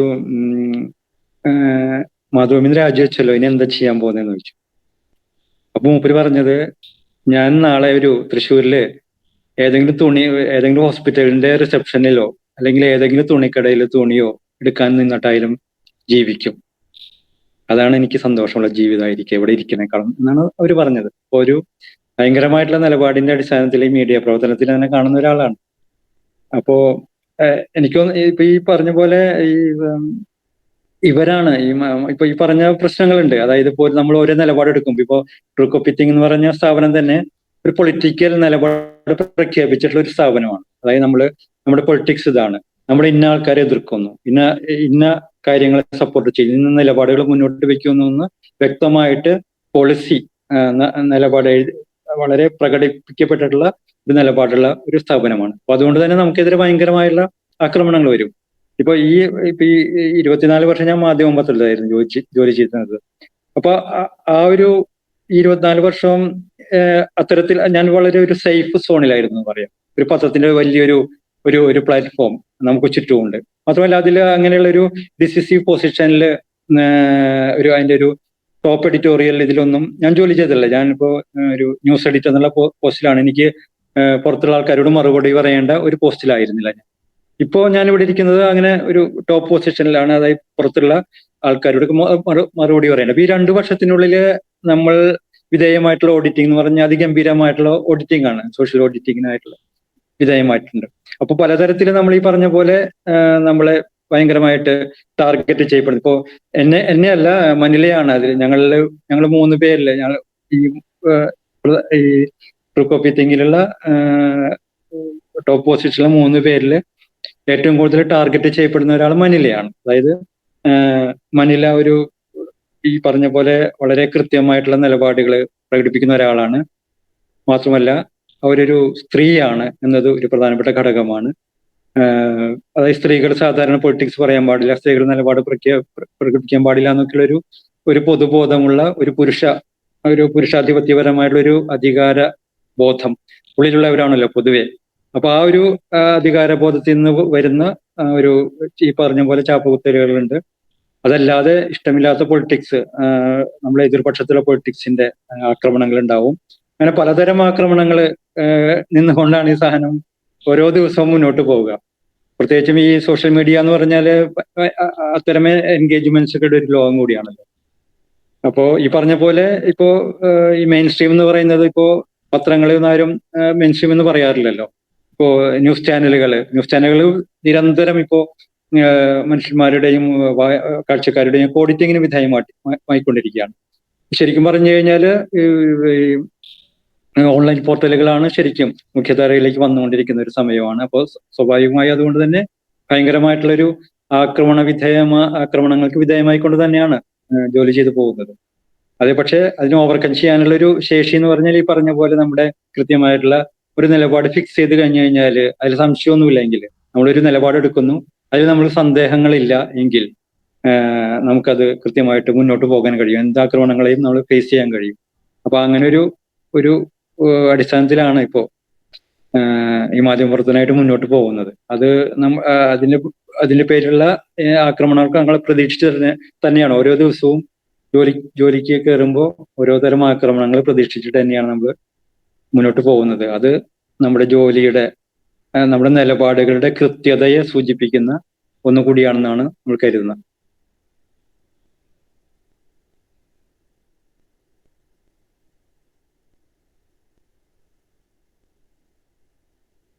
ഹലോ സർ. ഹലോ സർ, നമസ്കാരം. എന്റെ പേര് അശ്വിനി മധു.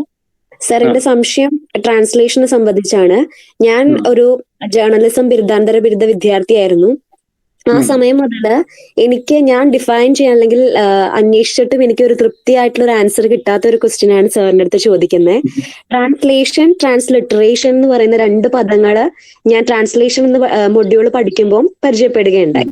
അതില് പല കൃതികളിലും ട്രാൻസ്ലേഷൻ എന്നുള്ള ആ ഒരു ആശയം എനിക്ക് മനസ്സിലായി. പക്ഷേ ട്രാൻസ്ലിറ്ററേഷൻ എന്ന് പറയുമ്പോൾ ആ പദം കൂടുതലും മറ്റ് ഭാഷകളിലെ കൃതികളെ വിവർത്തനം ചെയ്യുമ്പോൾ കടന്നു വരുന്നതാണെന്ന് കേട്ടിട്ടുണ്ട്. അപ്പം ആ ഒരു ട്രാൻസ്ലിറ്ററേഷൻ അല്ലെങ്കിൽ ട്രാൻസ്ലേഷൻ ഇത് തമ്മിലുള്ള ആ ഒരു വ്യത്യാസം, അതുപോലെ തന്നെ സാറിന്റെ കൃതികളിൽ എത്രമാത്രം ഈ ട്രാൻസ്ലേറ്റഡ് ആയിട്ടുള്ള ആ ഒരു വോക്ക് വരുമ്പോൾ പൂർണ്ണമായിട്ടും അതിനോട് സാറിന് ഈ നീതി പുലർത്താൻ പറ്റിയിട്ടുണ്ടോ? കാരണം ട്രാൻസ്ലിറ്ററേഷൻ എന്ന് പറയുമ്പോൾ പല കലകളെല്ലാം അതുപോലെ തന്നെ ഒപ്പിയെടുക്കാൻ പറ്റാത്ത സാഹചര്യങ്ങളിൽ നമ്മൾ ട്രാൻസ്ലിറ്ററേഷൻ ആ ഒരു ഇതിലേക്ക് വരുന്നതാണെന്ന് കേട്ടിട്ടുണ്ട്. അപ്പൊ സാറിന് ഇതിനോട് എന്താണ് പറയാനുള്ളത്? ശരിയാണ്. ഞാൻ നേരത്തെ പറഞ്ഞല്ലോ, നമ്മളൊരു പദാനുപദ വിവർത്തനം എന്നുള്ളത് ശരിക്കും വിവർത്തനത്തിന്റെ ഒരു ഡെഫിനേഷനിൽ വരുന്നതല്ല. ഒരു ഭാഷ നമ്മളൊരു ഏതൊരു ഇപ്പൊ മലയാളത്തിലെ ഇംഗ്ലീഷിൽ നിന്ന് മലയാളത്തിലേക്ക് ഒരു കൃതി വിവർത്തനം ചെയ്യുമ്പോൾ മലയാളത്തിലുള്ള ഒരു ഭാഷാ സമൂഹം നമ്മുടെ മുന്നിലുണ്ട്. മലയാളത്തിലുള്ള ഭാഷാ സമൂഹം എന്ന് പറയുമ്പോൾ അവര് വെറുതെ മലയാളം സംസാരിക്കുന്ന മനുഷ്യന്മാർ മാത്രമല്ല. മലയാളം എന്ന് പറഞ്ഞാൽ ഒരു കൾച്ചറൽ ഐഡന്റിറ്റി കൂടിയാണ്. ഭാഷ എന്ന് പറഞ്ഞാൽ ഒരു കൾച്ചറൽ ഐഡന്റിറ്റി കൂടിയാണല്ലോ. അപ്പൊ ആ കൾച്ചറൽ ഐഡന്റിറ്റിയോട് ഏത് തരത്തില് നമ്മുടെ വിവർത്തനത്തിന് എൻഗേജ് ചെയ്യാൻ പറ്റും എന്നുള്ളത് ഒരു വിവർത്തനം മനസ്സിലെപ്പോഴും ഉണ്ടായിരിക്കേണ്ട ഒരു കാര്യമാണ്. അപ്പൊ അത് വെച്ചിട്ടായിരിക്കണം ആ കൃതിയെ അതുകൊണ്ട് റീക്രിയേറ്റ് ചെയ്യേണ്ടത്. അതുകൊണ്ടാണ് ഞാൻ പറഞ്ഞത് ഒരു വിവർത്തനം എന്നുള്ളത് ഒരിക്കലും എപ്പോഴും ഒരു ഒറിജിനൽ കൃതി തന്നെയായിട്ട് മാറുന്നത് അതുകൊണ്ടാണ്. അതായത് ഈ നമ്മൾ അതായത് നമ്മൾ സ്വീകരിക്കുന്ന ട്രാൻസ്ലേറ്റ് ചെയ്യപ്പെടുന്ന ഭാഷയുടെ കൾച്ചർ ഉണ്ടാവും, അതിന്റെ പൊളിറ്റിക്സ് ഉണ്ടാവും, അതിന്റെ ജീവിത രീതികൾ ഉണ്ടാവും. അതൊക്കെ ചേർത്ത് പിടിച്ചുകൊണ്ടുള്ള ഒരു ഒരു ഭാഷാ സമ്പത്ത്, ഒരു വെക്കാബുലറി ആയിട്ടുള്ള ഒരു പദസമ്പത്തിനെ നമ്മൾ കണ്ടുപിടിക്കുകയും ആ പദസമ്പത്തിനെ പ്രയോഗിക്കുകയുമാണ് ക്രിയേറ്റീവ് ആയിട്ടുള്ള വിവർത്തനം എന്നുള്ളത് കൊണ്ട് ഉദ്ദേശിക്കുന്നത്. അപ്പൊ അതുകൊണ്ട് തന്നെ ഇപ്പൊ എൻ്റെ ഒരു അനുഭവം ചോദിച്ചു കഴിഞ്ഞാല്, ഞാൻ ഈ എൻ്റെ സുഹൃത്ത് വഴിയായിട്ടാണല്ലോ ട്രാൻസ്ലേഷൻ എനിക്ക് ആ മേഖലയിലേക്ക് കടക്കാൻ കഴിഞ്ഞത്. അപ്പോൾ മൂപ്പരോട് ഞാൻ ആദ്യം പറഞ്ഞൊരു കാര്യം, ലിറ്ററേച്ചർ എനിക്ക് പറ്റില്ല. ലിറ്റററി ഫിക്ഷൻ സാധനങ്ങൾ എനിക്ക്, നോവലോ കഥയോ കവിതയോ ഒന്നും ട്രാൻസ്ലേറ്റ് ചെയ്യാനുള്ള ശേഷി എനിക്കില്ല. അപ്പൊ അതുകൊണ്ട് അത് എനിക്ക് തരരുതെന്ന് പറഞ്ഞിട്ടുണ്ടായിരുന്നു. എനിക്ക് കംഫർട്ടബിൾ ആയിട്ടുള്ള പുസ്തകങ്ങളാണ് ഞാൻ സെലക്ട് ചെയ്തിരുന്നത്. അപ്പൊ അതുകൊണ്ട് ഒരു ട്രാൻസ്ലേഷന്റെ ഒരു വിവർത്തകൻ എന്നുള്ള രീതിയിലുള്ള ഒരു പൂർണ്ണമായിട്ടുള്ള ഒരു സാറ്റിസ്ഫാക്ഷനോ ഉള്ള ഒരു ആളല്ല ശരിക്കും ഞാൻ. അപ്പൊ അതിന് ഞാൻ മാഷ് വീട്ടിൽ വന്നപ്പോ, സുകുമാർ മാഷൊക്കെ വീട്ടിൽ വന്നപ്പോ ഞാൻ ഇവരായിട്ട് സംസാരിച്ചിട്ടുണ്ടായിരുന്നു. അപ്പൊ ശരിക്കും നിങ്ങൾ ഒരു ട്രാൻസ്ലേഷന്റെ ഒരു റിയൽ സ്റ്റഫില് ഒരാളെ കൊണ്ടുവരുന്നുണ്ടെങ്കിൽ എന്നെയല്ല സെലക്ഷൻ വേണ്ടിയിരുന്നത്. ഈ പുസ്തകമായിട്ട് ബന്ധപ്പെടുത്തി മാത്രമാണ് ഞാൻ ഇപ്പോൾ സംസാരിക്കുന്നത്. അപ്പൊ വിവർത്തകൻ എന്നുള്ള നിലയ്ക്ക് ഈ പറഞ്ഞ ചോദ്യത്തിനോട് പറയുകയാണ്, ഞാൻ പൂർണ്ണമായിട്ട് നീതി പുലർത്താനൊന്നും കഴിഞ്ഞിട്ടില്ല. അതായത് ശരിക്കും പറഞ്ഞാൽ എൻ്റെ ഉള്ളിൽ ഒരു ഫിക്ഷൻ വിവർത്തനം ചെയ്യണം. ഇപ്പൊ അരുന്ധതി റോയുടെ പുസ്തകമൊക്കെ എനിക്ക് വിവർത്തനം ചെയ്യണമെന്ന് ഭയങ്കര ആഗ്രഹമുണ്ട്. പക്ഷെ അത് കഴിയില്ല. അതായത് അതിനുള്ള ഒരു ഭാഷാപരമായി ഈ പറഞ്ഞ പോലുള്ള ഭാഷയെ ഈ രീതിയിൽ മലയാളത്തിലേക്ക് കൾച്ചറലി ട്രാൻസ്മിറ്റ് ചെയ്യാനുള്ള ഒരു ശേഷി എനിക്കില്ലാത്തത് കൊണ്ടാണ്. വായിക്കാൻ കഴിയും, ഇംഗ്ലീഷിലുള്ള അരുന്ധതിയുടെ പുസ്തകം വായിച്ച് മനസ്സിലാക്കാൻ കഴിയും. പക്ഷെ അത് അതേ മൗലികതയോടുകൂടി തന്നെ ഒട്ടും ചോരാതെ ഈ പറഞ്ഞ ഒരു പ്രക്രിയയിലൂടെ കൊണ്ടുപോകാനുള്ള ഒരു ശേഷി എന്ന് പറഞ്ഞാൽ വലിയ ശേഷിയാണ്. അപ്പൊ അത് ഇല്ലാത്തത് കൊണ്ട് ഞാൻ അതിൽ നിന്ന് മാറി നിൽക്കുകയാണ്. അപ്പൊ അതുകൊണ്ട് തന്നെ വിവർത്തനത്തിന്റെ ഒരു വലിയ ഏരിയന്ന് സൗകര്യപൂർവ്വം രക്ഷപ്പെട്ടു നിൽക്കുന്ന ഒരാളാണ് ഞാൻ. അപ്പോ വിവർത്തനത്തിൽ പൂർണ്ണമായിട്ടുള്ള തൃപ്തി ഉണ്ടെന്ന് ഒരിക്കലും പറയാൻ കഴിയില്ല. എനിക്ക് എൻ്റെ ഒരു കംഫർട്ട് സോണിൽ നിന്നുകൊണ്ട് മാത്രമാണ് ഞാൻ ഈ വിവർത്തനത്തിന്റെ ഒരു ഏരിയയിൽ കൂടെ സഞ്ചരിക്കുന്നത്. അപ്പൊ അതുകൊണ്ട് തന്നെ താങ്കൾ പറഞ്ഞിട്ടുള്ള ഒരു അത്രയും ഒരു സാറ്റിസ്ഫാക്ഷനോ വിവർത്തനത്തിന്റെ ക്രിയേറ്റിവിറ്റിയെ കുറിച്ചിട്ടോ പറയാനുള്ള ഒരു യോഗ്യത എനിക്കില്ല എന്നാണ് ഞാൻ മനസ്സിലാക്കുന്നത്. പക്ഷെ നമുക്കറിയാം, പുസ്തകങ്ങൾ വായിക്കുമ്പോൾ നമുക്കറിയാം അതായത് ഈ കൃതി എന്നുള്ള പറഞ്ഞു കഴിഞ്ഞാൽ ഇപ്പൊ ഒരു ഭാഷയിലുള്ള കൃതി വേറൊരു ഭാഷയിലേക്ക് വരുമ്പോൾ അതേ ഒരു മൗലിക കൃതി തന്നെയാണ് ആ പുതിയ ഭാഷയിലും ഉണ്ടാകുന്നത്. ഒരിക്കലും രണ്ടാംകിട കൃതിയല്ല. അപ്പൊ അതുകൊണ്ട് തന്നെ വിവർത്തനം എന്ന് പറഞ്ഞാൽ ഏറ്റവും മൗലികമായിട്ടുള്ള ഒരു പ്രോസസ്സ് കൂടിയാണ്. അപ്പൊ അതിനെക്കുറിച്ച് എനിക്ക് തോന്നുന്നത് കുറേയും കൂടിയും സീരിയസ് ആയിട്ട് ഫിക്ഷനൊക്കെ ചെയ്യുന്ന, ലിറ്ററേച്ചർക്ക് വിവർത്തനം ചെയ്യുന്ന ഒരാളായിട്ട് കമ്മ്യൂണിക്കേറ്റ് ചെയ്ത് കഴിഞ്ഞാൽ കുറേയും കൂടി ഈ ചോദ്യത്തിന് കുറേയും കൂടി കൃത്യമായിട്ടുള്ള ഉത്തരം കിട്ടുന്നതാണ് എനിക്ക് തോന്നുന്നത്. Thank you sir. ഓക്കെ.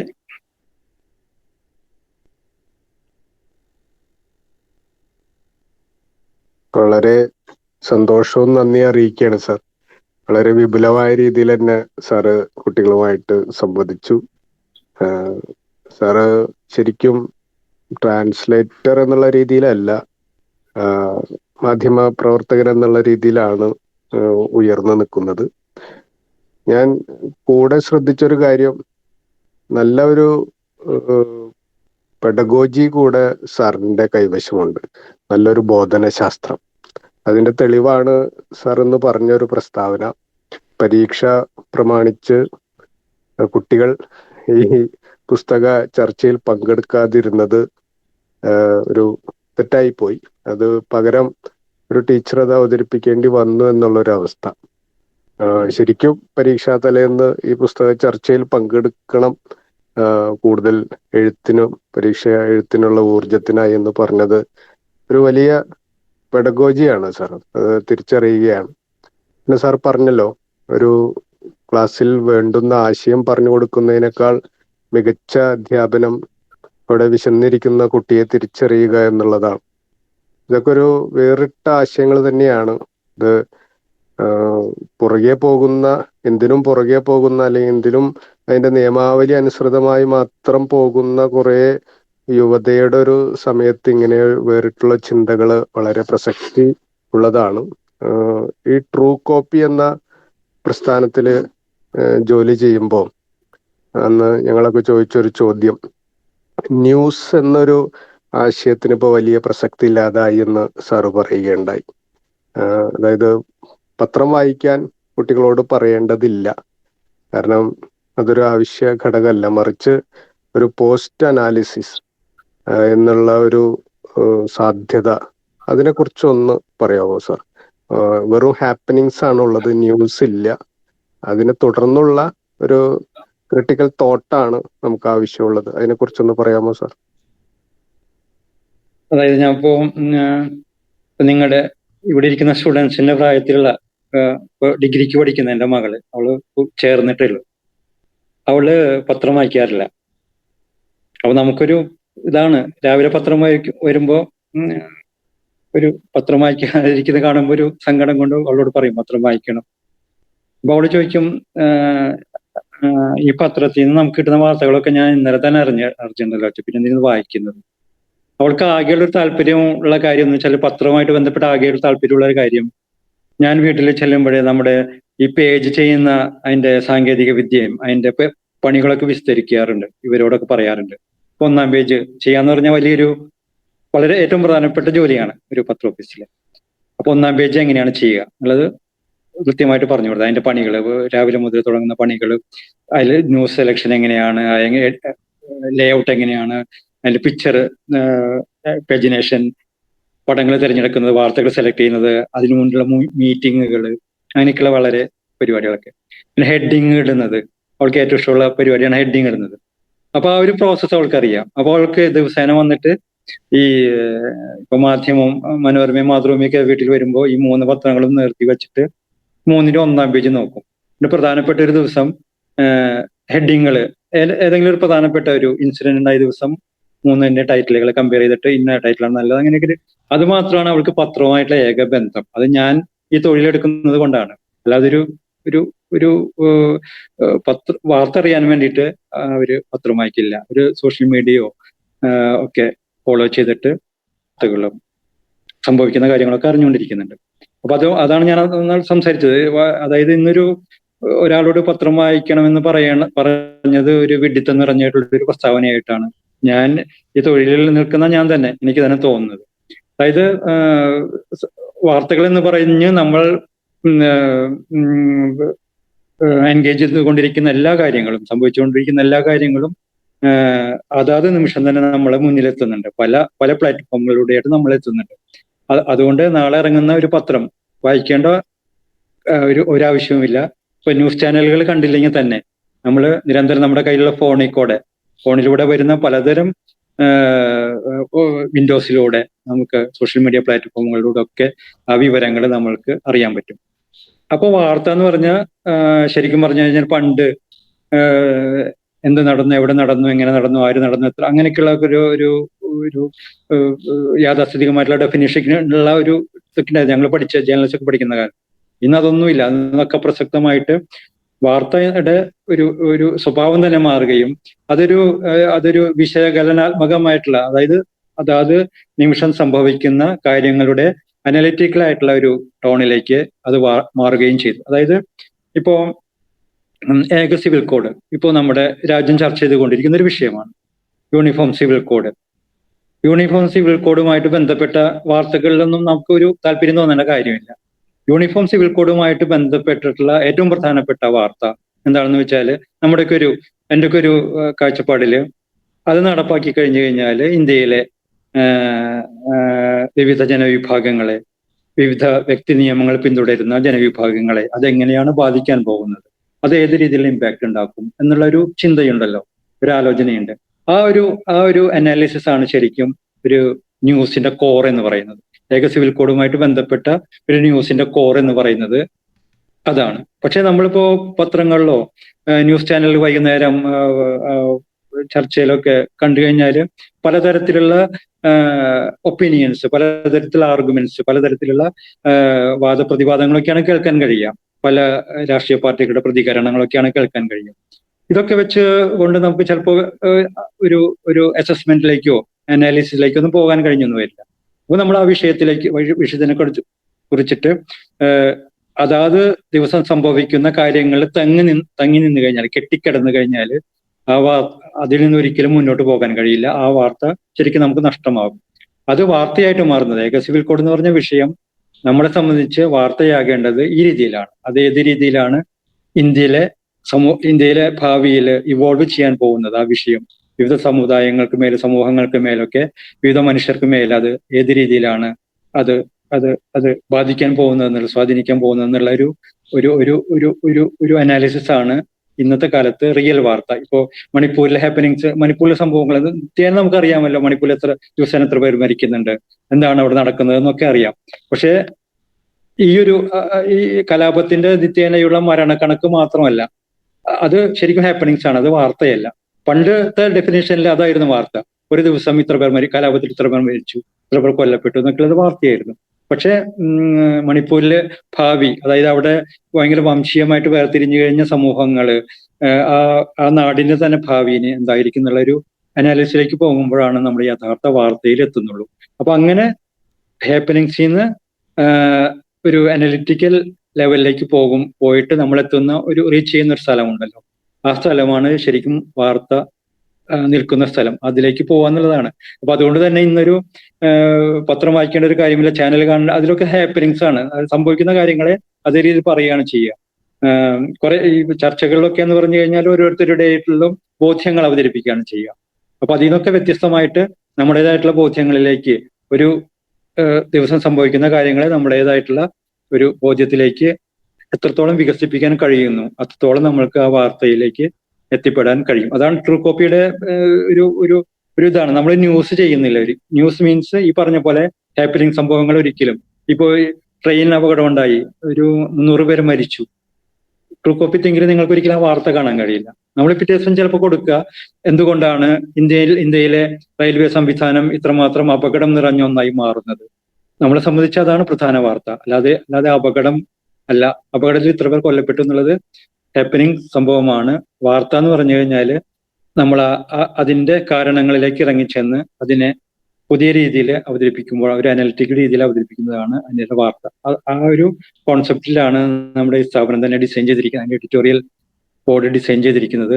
അപ്പൊ അത് കുറച്ചും കൂടി നമ്മളെ ഈ എക്യുപ്പഡ് ആക്കും എന്നുള്ള, അതായത് മീഡിയ, ഒരു മാധ്യമ പ്രവർത്തനത്തിലെ ഏറ്റവും ലേറ്റസ്റ്റ് ആയിട്ടുള്ള, ഇപ്പോ ഹിന്ദു പത്രമൊക്കെ നിങ്ങൾക്ക് നോക്കിയാൽ അറിയാം. ഹിന്ദു പത്രം ഇപ്പോ അതില് 1-ാം പേജ് മുതൽ ലാസ്റ്റ് പേജ് വരെ മറിച്ച് നോക്കിയാൽ അറിയാം. അത് ഭയങ്കരമായിട്ടുള്ള അനാലിറ്റിക്കൽ ഒപ്പീനിയൻ സാധനങ്ങളാണ് കൂടുതലും നമുക്ക് വായിക്കാൻ കഴിയും. അകത്തെ പേജുകൾ എന്നൊക്കെ പറയാം, എഡിറ്റോറിയൽ പേജ് എന്നൊക്കെ പറഞ്ഞു കഴിഞ്ഞാൽ അതിഗഹനമായിട്ടുള്ള അനലിറ്റിക്കൽ സാധനങ്ങളാണ് ദിവസേന വന്നുകൊണ്ടിരിക്കുക.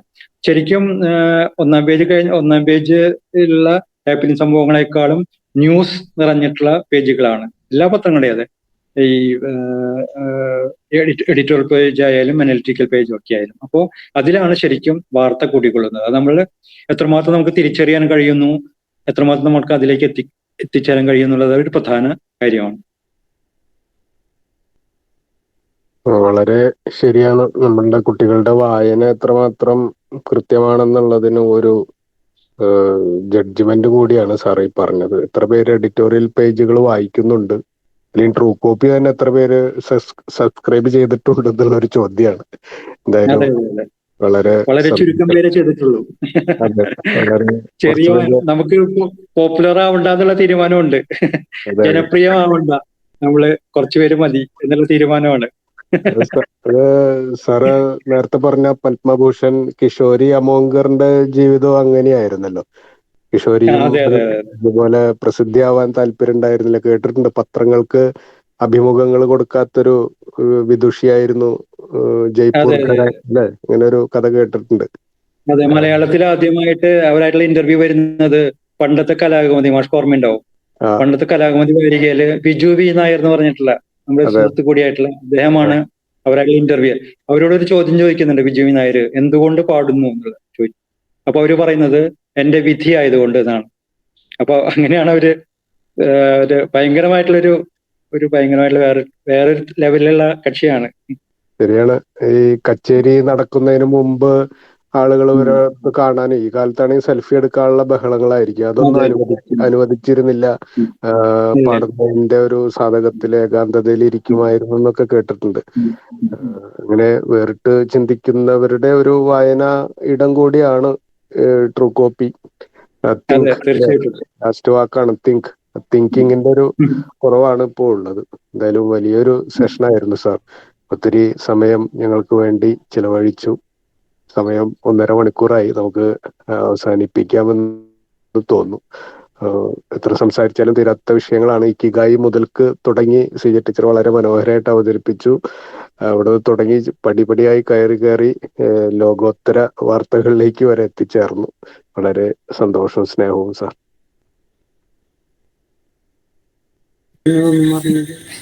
ചോദ്യങ്ങൾ അവസാനിച്ചു എന്ന് വിശ്വസിക്കുന്നു. സാന്നിധ്യം കൊണ്ട് ഇന്നേ ദിവസത്തിന്റെ മിഴിവ് കൂട്ടിയ ഏവർക്കും നന്ദി അർപ്പിക്കുന്നതിനായി 2ാം വർഷ B.Ed ഇംഗ്ലീഷ് വിദ്യാർത്ഥിനി അനഘയെ ക്ഷണിക്കുന്നു.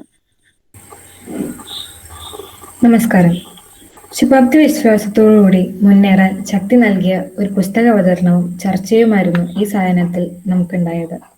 നമ്മുടെ പ്രിയ അധ്യാപിക Shrimati doctor Seeja KR, Shri K. Kannan വിവർത്തനം ചെയ്ത ഇക്കിഗായ് ആഹ്ലാദകരമായ ദീർഘായുസിന് ഒരു ജാപ്പനീസ് രഹസ്യം എന്ന പുസ്തകത്തിലൂടെ നമുക്ക് മുന്നിൽ കാഴ്ചവെച്ചത്. എൻ്റെ കർത്തവ്യത്തിലേക്ക് കടക്കുമ്പോൾ ആദ്യമായി ഇന്നത്തെ പുസ്തക വിചാരത്തിൽ ഇക്കിഗായുടെ വിശേഷങ്ങളിലേക്കും ചിന്തകളിലേക്കും കൈപിടിച്ചു കൊണ്ടുപോയ SNM ട്രെയിനിങ് കോളേജിലെ assistant professor Shrimati doctor Seeja KR ടീച്ചർക്ക് ഏറെ സന്തോഷത്തോടുകൂടി നന്ദി അറിയിക്കുന്നു. ഇന്നത്തെ വ്യാഴാഴ്ച വായനാഴ്ച എന്ന പരിപാടിയുടെ മുഖ്യ അതിഥിയായ മാധ്യമപ്രവർത്തകനും അതുപോലെ തന്നെ വിവർത്തകനുമായ ശ്രീ K. കണ്ണൻ സർ, അദ്ദേഹത്തിന്റെ സാന്നിധ്യം കൊണ്ടും ചിന്തകൾ കൊണ്ടും പുതിയ വിചാരങ്ങൾ പകർന്നു നൽകിയത് വളരെ മുന്നിട്ട് നിൽക്കുന്നു. അദ്ദേഹത്തിന് കോളേജിന്റെ പേരിലും വ്യക്തിപരമായും സ്നേഹത്തോടുകൂടി സന്തോഷത്തോടുകൂടിയും നന്ദി അറിയിക്കുന്നു. നമ്മുടെ SNM ട്രെയിനിങ് കോളേജിന്റെ principal in charge Shrimati doctor Susmita PS, ഈ പ്രോഗ്രാമിന്റെ ടീച്ചർ കോർഡിനേറ്റേഴ്സായ Shri doctor KS Krishnakumar sir, Shrimati Heera teacher, Shri Vinod sir, എല്ലാവർക്കും ഒറ്റവാക്കിൽ നന്ദി അറിയിക്കുന്നു. ഇന്നത്തെ ഈ പരിപാടിക്ക് സ്വാഗതം ആശംസിച്ച് SNM ട്രെയിനിങ് കോളേജ് 2ാം വർഷ വിദ്യാർത്ഥിനി ശ്രീമതി രോഹിണി KH, ഈ പരിപാടിയുടെ സ്റ്റുഡന്റ് കോർഡിനേറ്ററും ഇന്നത്തെ സംഘാടകയുമായ കുമാരി ഐശ്വര്യ KM, ഇരുവർക്കും സ്നേഹത്തോടുകൂടി നന്ദി അറിയിക്കുന്നു. ഇന്നീ പരിപാടിയിൽ പങ്കാളികളായ SNM ട്രെയിനിങ് കോളേജിലെ അധ്യാപകർക്കും അനധ്യാപകർക്കും വിദ്യാർത്ഥികൾക്കും ഏറെ സ്നേഹത്തോടുകൂടി നന്ദി അറിയിക്കുകയാണ്. അതിനോടൊപ്പം തന്നെ ഞങ്ങളുടെ ക്ഷണം സ്വീകരിച്ച് ഈ പരിപാടിയിൽ പങ്കാളികളായ വിജയത്തിലേക്ക് എത്തിച്ച എല്ലാവർക്കും ഏറെ സ്നേഹത്തോടും സന്തോഷത്തോടും കൂടി നന്ദി അറിയിച്ചുകൊണ്ട് നിർത്തുന്നു. നന്ദി, നമസ്കാരം. നന്ദി അനഘ. ഒരിക്കൽ കൂടി ഇന്നീ ദിവസം ഇത്രയും മനോഹരമാക്കിയ ഏവർക്കും ഇത്രയധികം അറിവ് കൊണ്ടും വായന കൊണ്ടും അക്ഷരങ്ങൾ കൊണ്ടും നമ്മളെ ഓരോരുത്തരെയും സ്പർശിച്ച ഇത്രയും നേരങ്ങൾക്ക് ഇതിനെല്ലാം നന്ദി പറയുകയാണ്. ഇനി മറ്റൊരു വ്യാഴാഴ്ച ഇതുപോലെ നമുക്ക് ഒത്തുകൂടാം എന്ന് ആശിച്ചുകൊണ്ടും വായനയിലൂടെ, അക്ഷരങ്ങളിലൂടെ, വരികളിലൂടെ, അർത്ഥങ്ങളിലൂടെ ഏവരും അനുദിനം പരിഷ്കരണങ്ങൾക്ക് വിധേയമാകട്ടെ എന്ന് ആശംസിച്ചുകൊണ്ടും നിർത്തുന്നു. ശുഭരാത്രി.